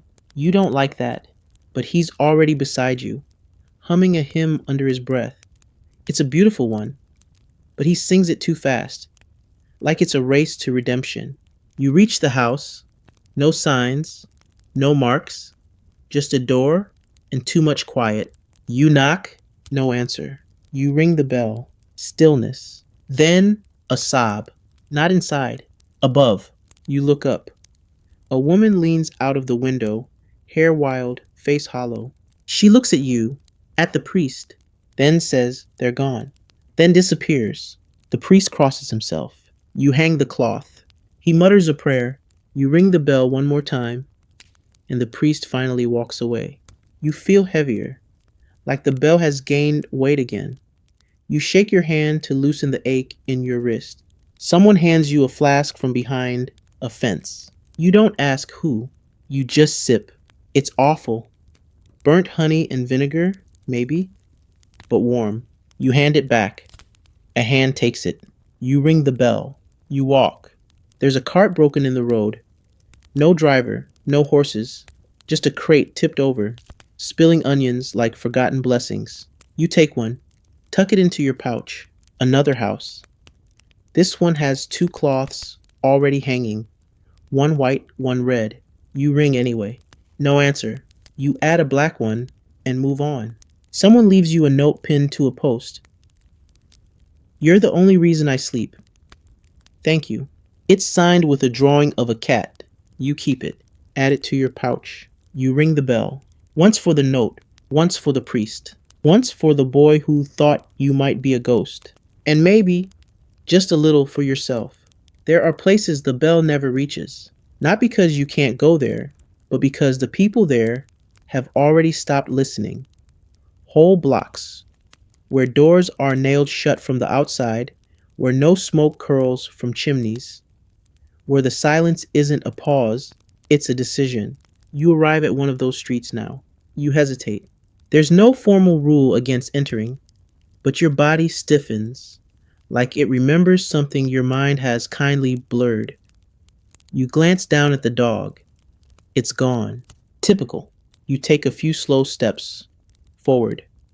The houses here look normal, even well kept, shutters intact, paint mostly fresh, but there are no signs of life.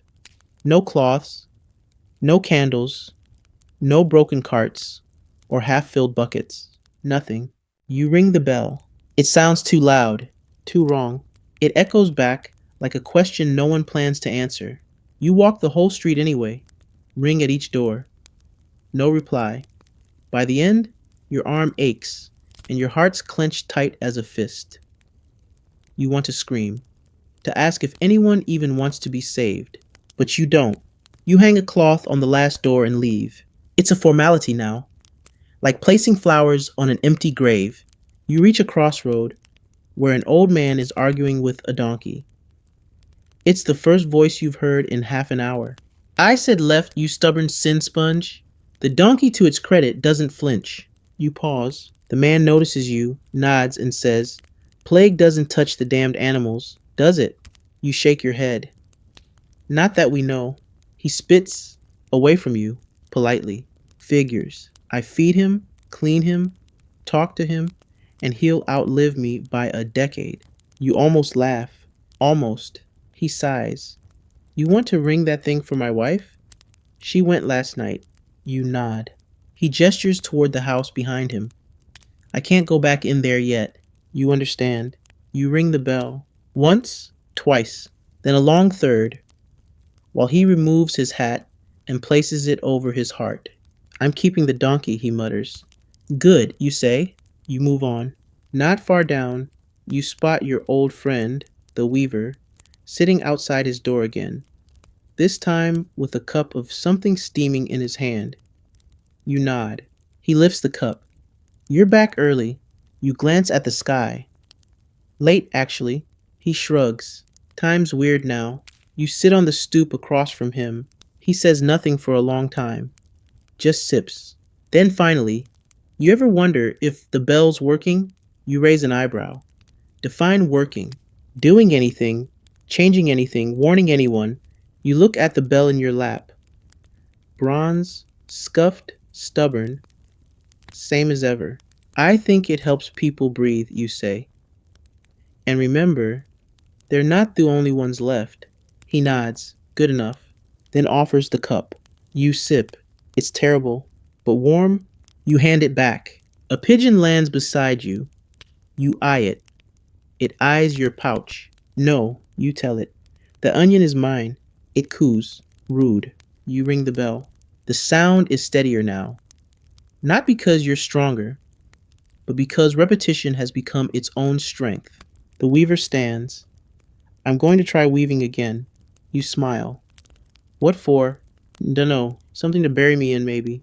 Fair. You continue down a lane where someone's tied string between buildings, with folded papers dangling like little prayer flags, messages, hopes, desperate affirmations that someone out there is still writing things down. You stop to read a few. "Today I didn't cry. My sister made soup. I dreamt of rain and no one died." You ring the bell softly, as if in thanks. Down another alley, you find the body cart again. Same men, same faces. One nods at you. You nod back. It's less of a greeting and more of a mutual confession. We're still here. Somehow. One of them points toward a side door. "New one." You ring. They wait. You hang the cloth. They collect. No ceremony, just weight and rhythm and the slow grind of wheels on stone. It's almost poetic. If you didn't know what was under the cloth, you walk past a wall that's been painted over so many times, it looks like a patchwork quilt. Slogans, prayers, protests. One phrase has been rewritten in thick black letters. The city breathes. Even when we forget how, you stop, touch the wall, then ring the bell again. Somewhere behind you, a lute begins to play. Off key, brave. You smile. Someone throws a dried flower from a window above you. It lands at your feet. You don't look up. You just pick it up, tuck it in your pouch, next to the onion, and the name and the little slip that says you still exist. By now, your footsteps are more habit than motion. Each step lands in the same slow rhythm. Ring, walk, glance, decide. The bell swings like a pendulum counting down the city's nerves. Every now and then, it chimes just a hair off beat, caught in a gust, or in your own hesitation, and it throws your whole body out of sync, like your limbs forget which century they're in. You reach the old tanner's yard. Once this place reeked of cured leather and boiling hides. Now it just smells like mildew and sun-baked regret. The vats have dried up, their contents long since stolen or ignored. The only movement is a one-eyed cat, sitting in a vat like it owns the deed. You nod to it. It doesn't nod back. The tanner's home is boarded shut. You ring anyway, not because you expect an answer, but because it feels wrong not to. A hand appears from behind a curtain upstairs, briefly, then nothing. You take that as a not yet and hang a cloth anyway. Superstitions have multiplied like rats in the wheat cellar. People say you have to carry garlic at all times, not just for the smell, but to ward off invisible spirits that hover near the sick. You've got some in your pouch, though you mostly keep it for flavor, assuming there's ever food again that deserves the effort. Others say you should whisper the names of saints when ringing the bell or face east when passing plague houses. Some walk with their backs turned to death wards. Others wear upside down crucifixes, believing it confuses the devil. You've got rosemary, 2 iron nails, a toe bone someone insisted was sacred. You're 60% sure it's from a chicken, and that small wooden carving of St. Michael. And you haven't dropped dead yet. Coincidence? Probably. Still, you keep the bone, because why tempt fate? You turn a corner and nearly trip over a woman kneeling in the road. She's drawing circles in the dust with a stick, muttering. The symbols look vaguely familiar. Astrological, maybe? Or just a child's best guess at Latin? She glances up at you.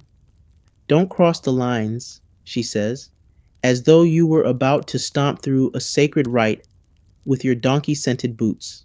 Wouldn't dream of it, you reply, stepping around her in a wide arc. She nods, satisfied, returns to her circles. You ring the bell. She doesn't flinch. You pass 3 more streets, all eerily quiet. Doors open just enough for one eye, then close. No shouting, no pleas. Just watching, like the city's holding its collective breath, waiting for your bell to decide their fate. Then a whistle breaks the hush. You freeze. Another whistle. From the rooftops. You look up. A kid, maybe 12, is perched on a ledge, legs dangling, dirty feet kicking the wall like a pendulum. You the ringer, he calls. You nod. He points down a narrow alley. Man 2 doors down, hasn't moved since yesterday. Alive? He shrugs. Didn't throw a boot at me this morning. That's new. You offer a 2-finger salute. He mimics it, then vanishes into the roofscape like a scrawny squirrel with bad social skills. You head down the alley. Sure enough, second door unmarked, but heavy with that feeling. The air smells like overripe apples and damp stone. You knock. Nothing. You ring. Once, the window above creaks open. A voice, scratchy and tired. You're early. You blink. Sorry? I told the priest I had until Thursday. You don't know what day it is. But the tone says he's closer to death than schedule. You glance at the door. You want a cloth? A pause, then, yeah, might as well. You hang it gently. Then ring again. For him. For Thursday. For the kid who noticed. You pass a tavern with smoke curling from the chimney. That's rare. You peek in. 4 people around a table, heads bent, cards in hand. Someone's muttering about aces and unfair saints. No one looks up, except the innkeeper. She catches your eye, then quietly nods. You don't ring, you let them have their game. In another square, you find a line of chairs facing the sun. 7 chairs, 4 filled, 3 empty. The people sitting don't speak. They just sit. One holds a string of beads. One knits. One peels an orange. One just stares at the sky. You ring the bell once. The one with the orange offers you a slice. You take it.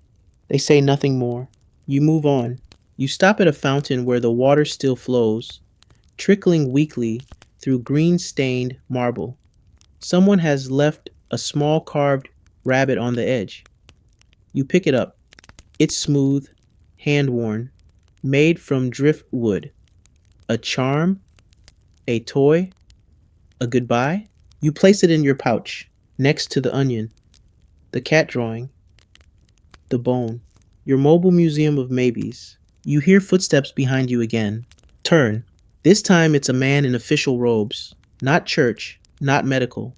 Bureaucrat, probably. He looks exhausted. You've got a list, right? You nod. He sighs. Good. I lost mine. Everything's a mess. They're moving the quarantine line again. Where? He gestures vaguely. West? Maybe east. Honestly, it depends who dies first. You stare. He shrugs. We don't run the city anymore. We just take notes. He walks off, mumbling about ink shortages and plague math. You ring the bell. A woman opens a window. Is it over? You look up. No, you say, but we're still here. You nod. She smiles, then closes the window. You pass a garden someone's tried to revive. Not with actual plants. That's too much to ask, but with painted rocks. Little rounded pebbles and shards of clay, each splashed with bright colors and arranged in tidy rows, like a vegetable patch drawn by a child with poor eyesight and too much hope. A tiny sign reads, Still growing. You ring the bell, not out of duty, just respect. You've seen strange things. Things that would have baffled your former self, whoever that was. But now? Now you've seen enough that strange just means not immediately fatal, like the man who baptizes empty beds in holy water, or the woman who sews pockets into her linens in case her soul needs carrying space after death, or the boy who insists pigeons are messengers of Saint Sebastian and feeds them raisins dipped in wine. You once saw a group of flagellants walking barefoot, singing hymns and striking themselves with knotted cords soaked in vinegar. They passed by in silence, except for the wet slap of rope on skin. You didn't ring the bell, not out of disrespect, just confusion. Historians still debate whether such spectacles help people process grief or simply intensified the horror. Either way, they happened. Repeatedly, loudly, sometimes with drums. You continue down a narrow lane that smells like burnt figs and old meat. You stop at a shop that used to be a perfumery. The door is cracked open. Inside, everything is dust and broken glass, except one jar, sitting neatly on the counter, its cork still snug. You pick it up, open it. Cloves. strong, sweet, sharp. You inhale like it's the last good breath in the world, then close it carefully, tuck it into your pouch. It settles next to the orange slice you forgot to eat and the painted rabbit from earlier. You ring the bell once, and the jar rattles like it approves. A voice calls from a nearby window. Old, scratchy. You collect things? You nod. Good. The living forget. You smile. The bell helps. She laughs. Not as much as it used to. You ring again. She disappears. Another alley. Another family you remember. They used to sell ribbons and painted hair combs. Their shop was always open, even in storms. Now the windows are boarded, but the boards are painted. Bright vines, stars, birds. You touch the door, hang a cloth. Keep walking. The dog returns, somehow dirtier, possibly less dog than yesterday. You don't ask where it went. You're just glad it's back. It trots beside you like it's always been there, like it's the one walking you. You reach a bridge over the dry canal. It used to hold water. Now it holds stories. People gather here, not for commerce, but for memory. Scratch names into the stone. Little bundles of sage. Coins stacked like tiny monuments. You ring the bell. Someone approaches. A girl, maybe 14, with soot on her face and too many questions in her eyes. Can I touch it? She asks. You hesitate. The bell? She nods. You lower it gently. She presses a finger to the edge, as if testing its reality. It's warm, she whispers. You smile. It's always warm. She looks at you. Do you think it works? You think for a moment. It's loud, you say. She laughs. That's something. She walks away. You watch her go.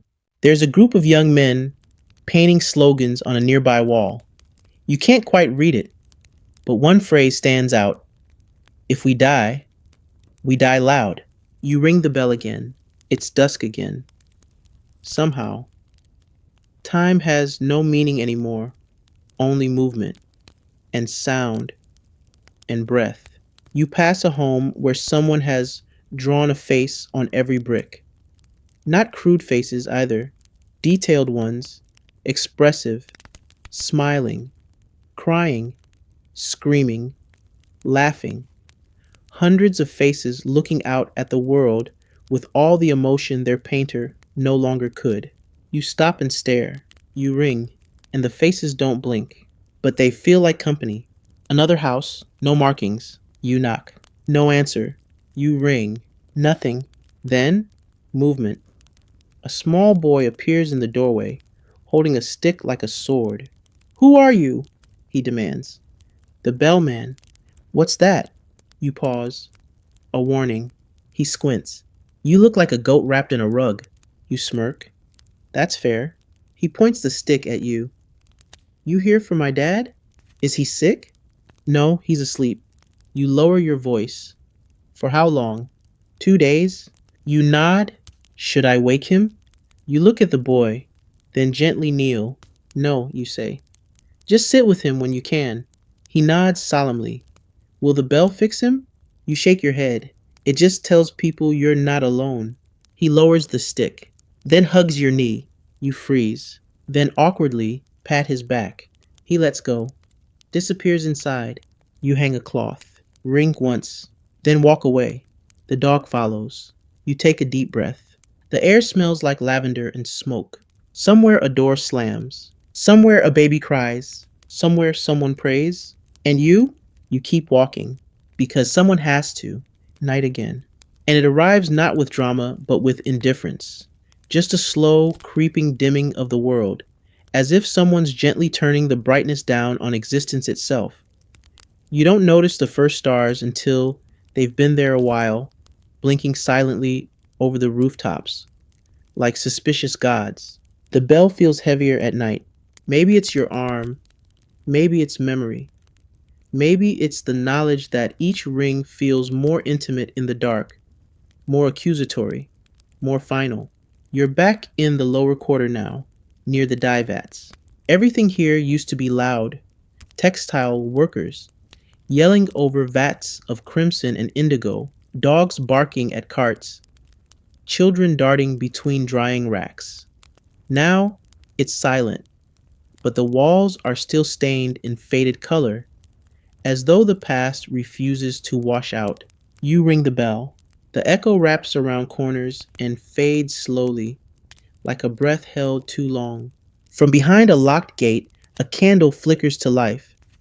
Then a voice, barely above a whisper. 3 left. The baby made it. You don't speak. You just raise the bell again and ring. Once for the baby, once for the 3, once for the one they lost. Then footsteps. Behind you. Again. You turn. It's not the bureaucrat, not the priest, not even the kid from the rooftop. It's a woman dressed in layers too fine for this street. Her eyes sunken, her posture perfect.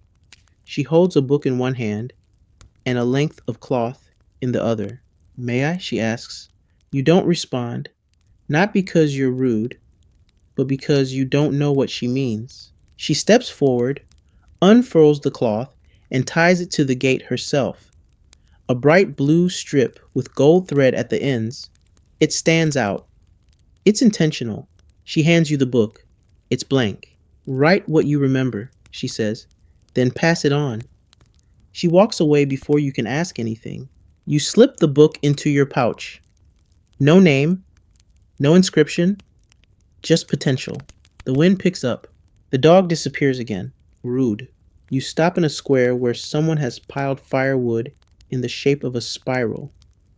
No fire, just the spiral. A ritual, a message, a threat. You walk around it. Don't step inside. Don't ask why. You ring again. The bell sounds more musical than usual. Maybe the air's thinner here. Or maybe you're starting to lose track of what's real and what's bell-induced hallucination. You once thought you saw Saint Roch standing at the edge of a rooftop, dogs at his heels, cape blowing dramatically in the wind. Turned out to be a laundry line. Still, comforting. You pass a woman singing lullabies to an empty cradle. She smiles at you. You don't ring. You just walk slower. So she finishes the verse before you're gone. A shadow crosses your path. A boy pulling a cart full of nothing but empty jugs. Fetching wine for the priests, he says without looking up. Is there any left? No, he says, but they think there is. You nod. That's enough. The bell swings. A home with no roof. Rain must have done it, or rot. Inside, someone's lit candles on the floor and arranged a ring of bread crusts in a circle. You don't ask. You ring. Farther along, you spot a procession. 3 people. 2 with sticks. One with a bell smaller than yours, ringing in a wild, offbeat rhythm. Not plague workers. Pilgrims. Penitents. You stand back as they pass. One of them stops and touches your sleeve. You're still walking, he says, almost amazed. You nod. So are you. He grins. Yeah, but I'm mad. Me too. Fair. They continue down a different road. You ring the bell again. You think about the woman with the blank book. What would you write? Today no one screamed. A child gave me orange peel. I remembered my name. You could fill a page like that. Not with facts. Not with numbers. But with fragments. With those little oddities that historians never find. The prayers in dust. The pig running loose with a kerchief on its head. The teenager painting saints with chicken blood. You pass the steps of an old church. A man sleeps there, hands clasped like he's dreaming mid-sermon. You place a cloth beside him. Not because he's gone, but because he might be soon. And you want someone to notice. You ring again. The wind howls softly through a broken window above. The city answers with silence. You stop beside a broken cartwheel propped against a wall. Someone's etched words into the wood. We're still trying. You whisper, so am I, and ring the bell. Again, and again, and again. until the sound blends with the wind and you're not sure where you end and the city begins. You wake to the sound of nothing, which under any other circumstance would be beautiful, but not here, not now. Nothing means no birds, no carts, no shutters opening, no footfalls, just the sound of your own breath and the lingering suspicion that the world has moved on without you. The dog is back, somehow muddier than ever. He's chewing something unspeakable and stares at you with all the remorse of a bored goat. You rise slowly, your limbs crackling like old parchment. You stretch, your spine protests. The bell, faithful and expectant, sits beside you like a coworker who's never taken a day off. You pick it up, it knows what comes next. Today feels thin. The streets aren't emptier, but the air feels hollow. The bells of nearby churches should be ringing for matins. They don't. Even the sky is a flat, uncaring gray, like God has lowered the blinds and left a note. Back soon, maybe. You ring your bell anyway. One clang. The echo returns, slower than usual. You begin the day's walk. Near the market square, a baker you thought was long gone is sweeping his doorstep. He sees you and gives a grim half smile. You missed a good loaf yesterday. Liar, you reply. Fair, he concedes. But I baked it anyway. You pause. For who? He shrugs. Habit. He disappears inside. You don't follow, but the smell of bread lingers on your clothes, like hope that forgot to knock. You pass a home with green shutters. Once a music teacher lived there. You remember because her students were terrible, enthusiastic, but truly appalling. Today, a small flute melody floats out. Faint, simple. You pause. Someone's trying again. You ring the bell, not to interrupt, just to harmonize. You pass 3 houses in a row marked with red crosses. One has a chair outside, broken and overturned. Another has a bouquet of sage tied to the knob.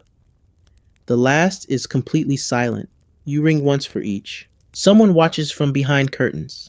They don't blink. The dog starts barking at nothing. You ring again. It's strange how the bell has become your conversation. Every ring says something. I see you. You're not forgotten. Someone is still walking. Near the university steps, a man is scribbling with chalk on the pavement. You pause. He's written, "To cure the city, 1 bell, 2 hopes, 3 saints, and a handful of mercy." You point, missing one ingredient. He doesn't look up. Which? Sleep. He chuckles. That's optional. You keep moving. Down by the riverbank, someone's hung hundreds of scraps of cloth from a rope between trees. Names, dates, symbols, a cemetery made of linen. You add one. The name from your pouch. Giovanni Bellini. Carefully. With a pin someone gave you weeks ago. You don't remember who. You ring the bell. It makes no sound. You check it. Still intact. You ring again. This time the chime returns, clear and low. Sometimes the city just needs a moment. You turn and find a woman sitting nearby, cross-legged in the mud, holding a mirror to the sky. You stare. She doesn't. You ask, "What are you doing?" Reflecting. Of course. You leave her to it. Near a collapsed barn, 2 children are stacking stones. Each stack exactly 3 stones high.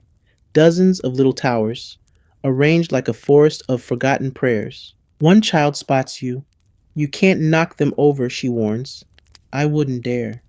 The boy hands you a stone. Yours. You place it gently beside the others. Not in the middle, not at the edge. Somewhere humble. They approve. You ring once as you leave. Thank you, the girl whispers. You walk past a tailor's shop. Its windows painted over with verses from Psalms. You ring once. The door opens. A bundle appears in the doorway. Fresh cloth, tied with string. A gift. You nod, take it. The fabric is soft, blue, smells faintly of lavender. You tuck it into your pouch. next to the orange peel and driftwood rabbit and blank book. You're running out of space. You pass a fountain where someone has left coins in a neat spiral, not for luck, not for the dead, just order. You ring the bell again and again. This part of town is older. Buildings tilting with age, bricks slouching like tired men. A home here once belonged to a scholar who said the plague was caused by corrupted air and melancholic moods. He sold potions that smelled like pickled cabbage and hope. He's gone now, but someone still tends his garden. You stop. Roses bloom through broken fences. You ring for him, for the garden, for the cabbage-smelling cures that never worked, and for the woman now pruning the thorns. She looks up, smiles, and says, "He was an idiot, but he was my idiot." You nod. The best kind. You ring once more. Then continue. The wind picks up again. The dog trots ahead. Somewhere in the distance, another bell answers yours. Not a copy, not an echo, an actual bell. Someone else is walking. You stop, smile, and ring. The second bell doesn't ring again. For a while, you wonder if you imagined it, if your ears just made music out of wind and memory. But no, it was real. The pitch was different, higher, a different hand behind it. Someone else walking these streets, someone also tethered to bronze and duty and the heavy breath of the dying.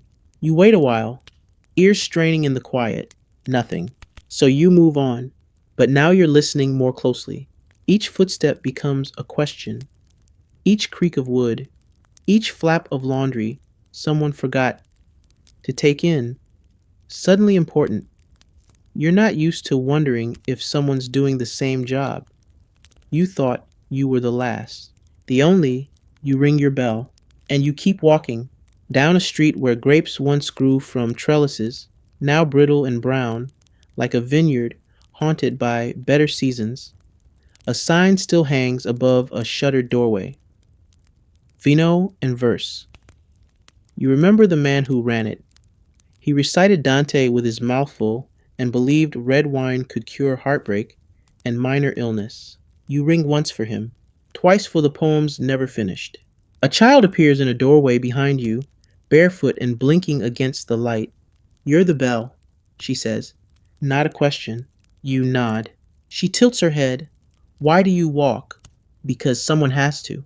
She thinks about this, then hands you a drawing. A stick figure holding a giant bell in one hand and a flower in the other. The flower is larger than the person's head. "I drew you," she says. You take it with both hands. "Thank you.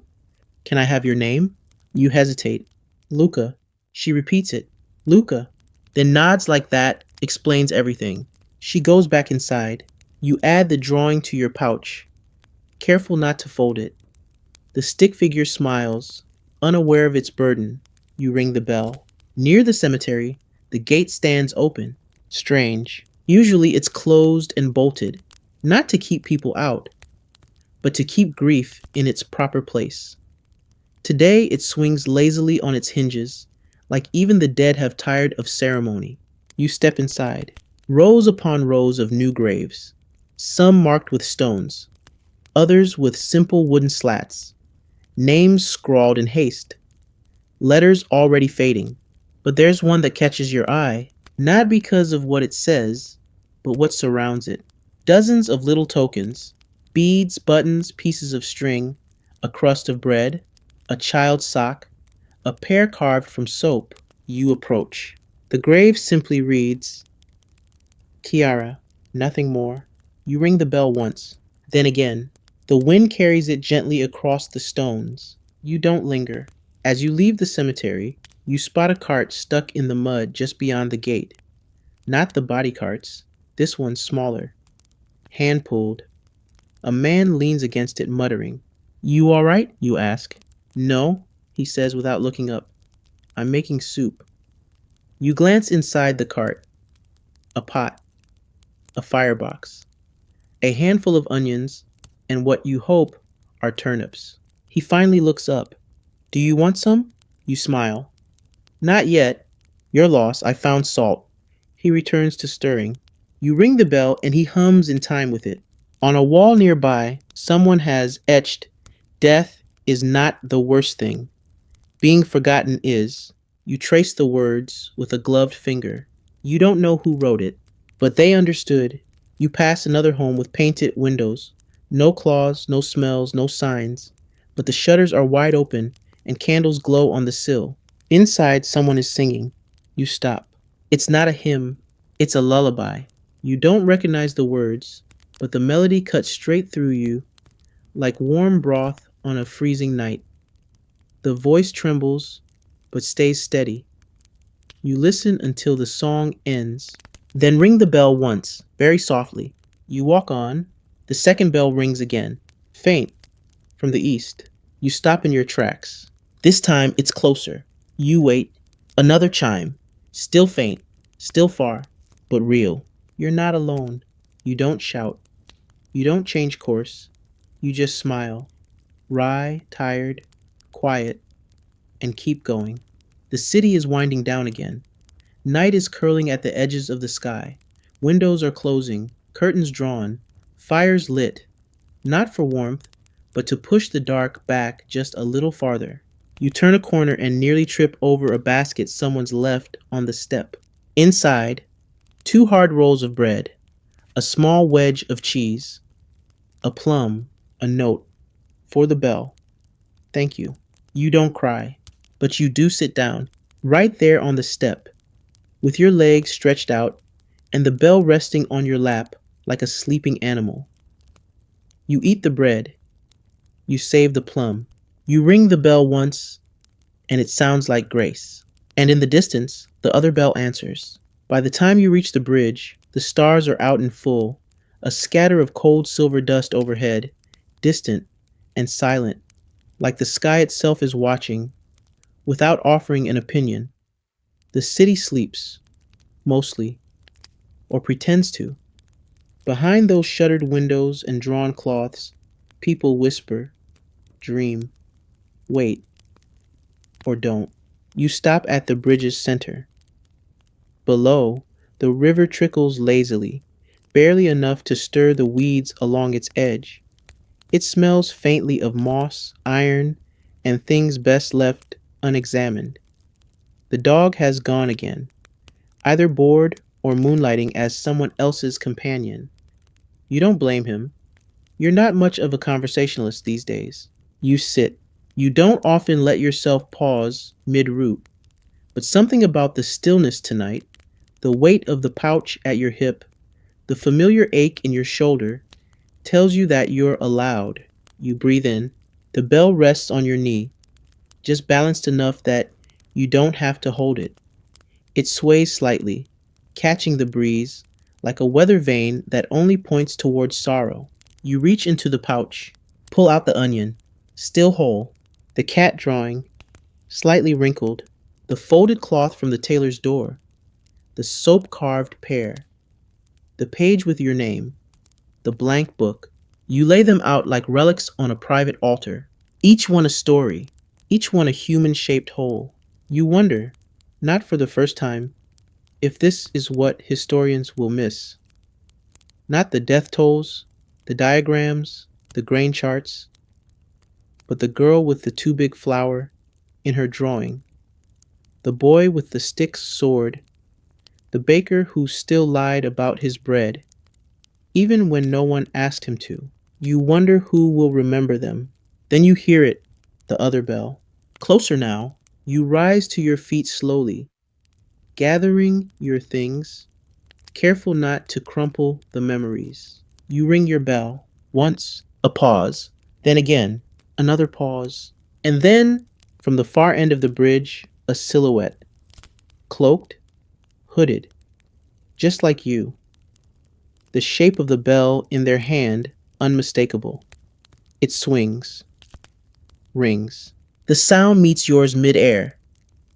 Two bells, slightly off-key, weaving a harmony that could only exist in this time, in this place, in this tragedy. You don't speak. You just nod.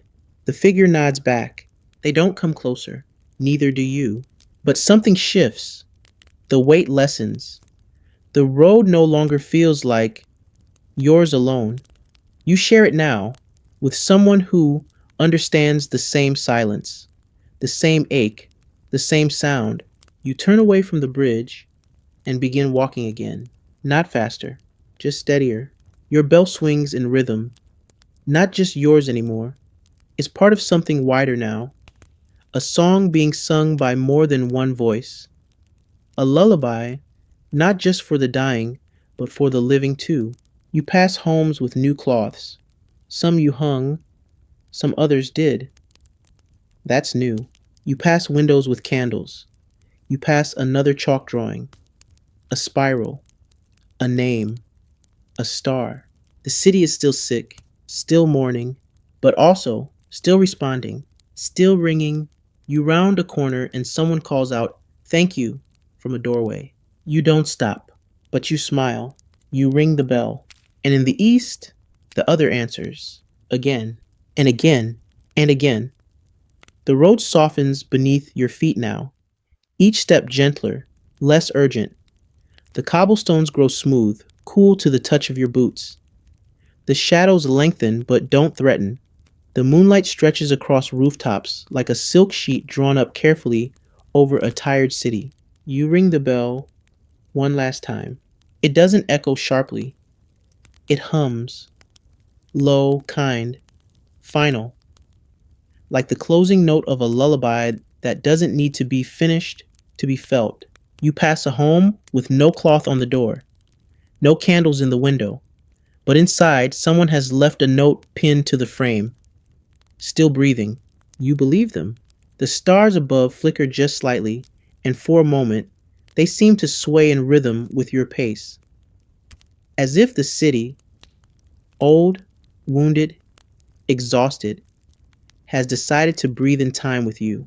You turn the corner to the plaza where it all began, the same cracked fountain, the same old stone bench, but it feels warmer now, lived in, held. You sit. Place the bell beside you. Close your eyes. The wind carries faint sounds from somewhere nearby. A door creaks, a child yawns, someone whispers a prayer without waiting for a reply. It's not silence, it's peace, shaped by noise. And as your breathing slows and your thoughts dim like embers fading in a hearth, you realize something simple. You're still here, and so is the bell. And somewhere out there, so is someone else, ringing in the dark beside you. Sleep now, quiet one. You've walked far enough for today. End of script. Sweet dreams.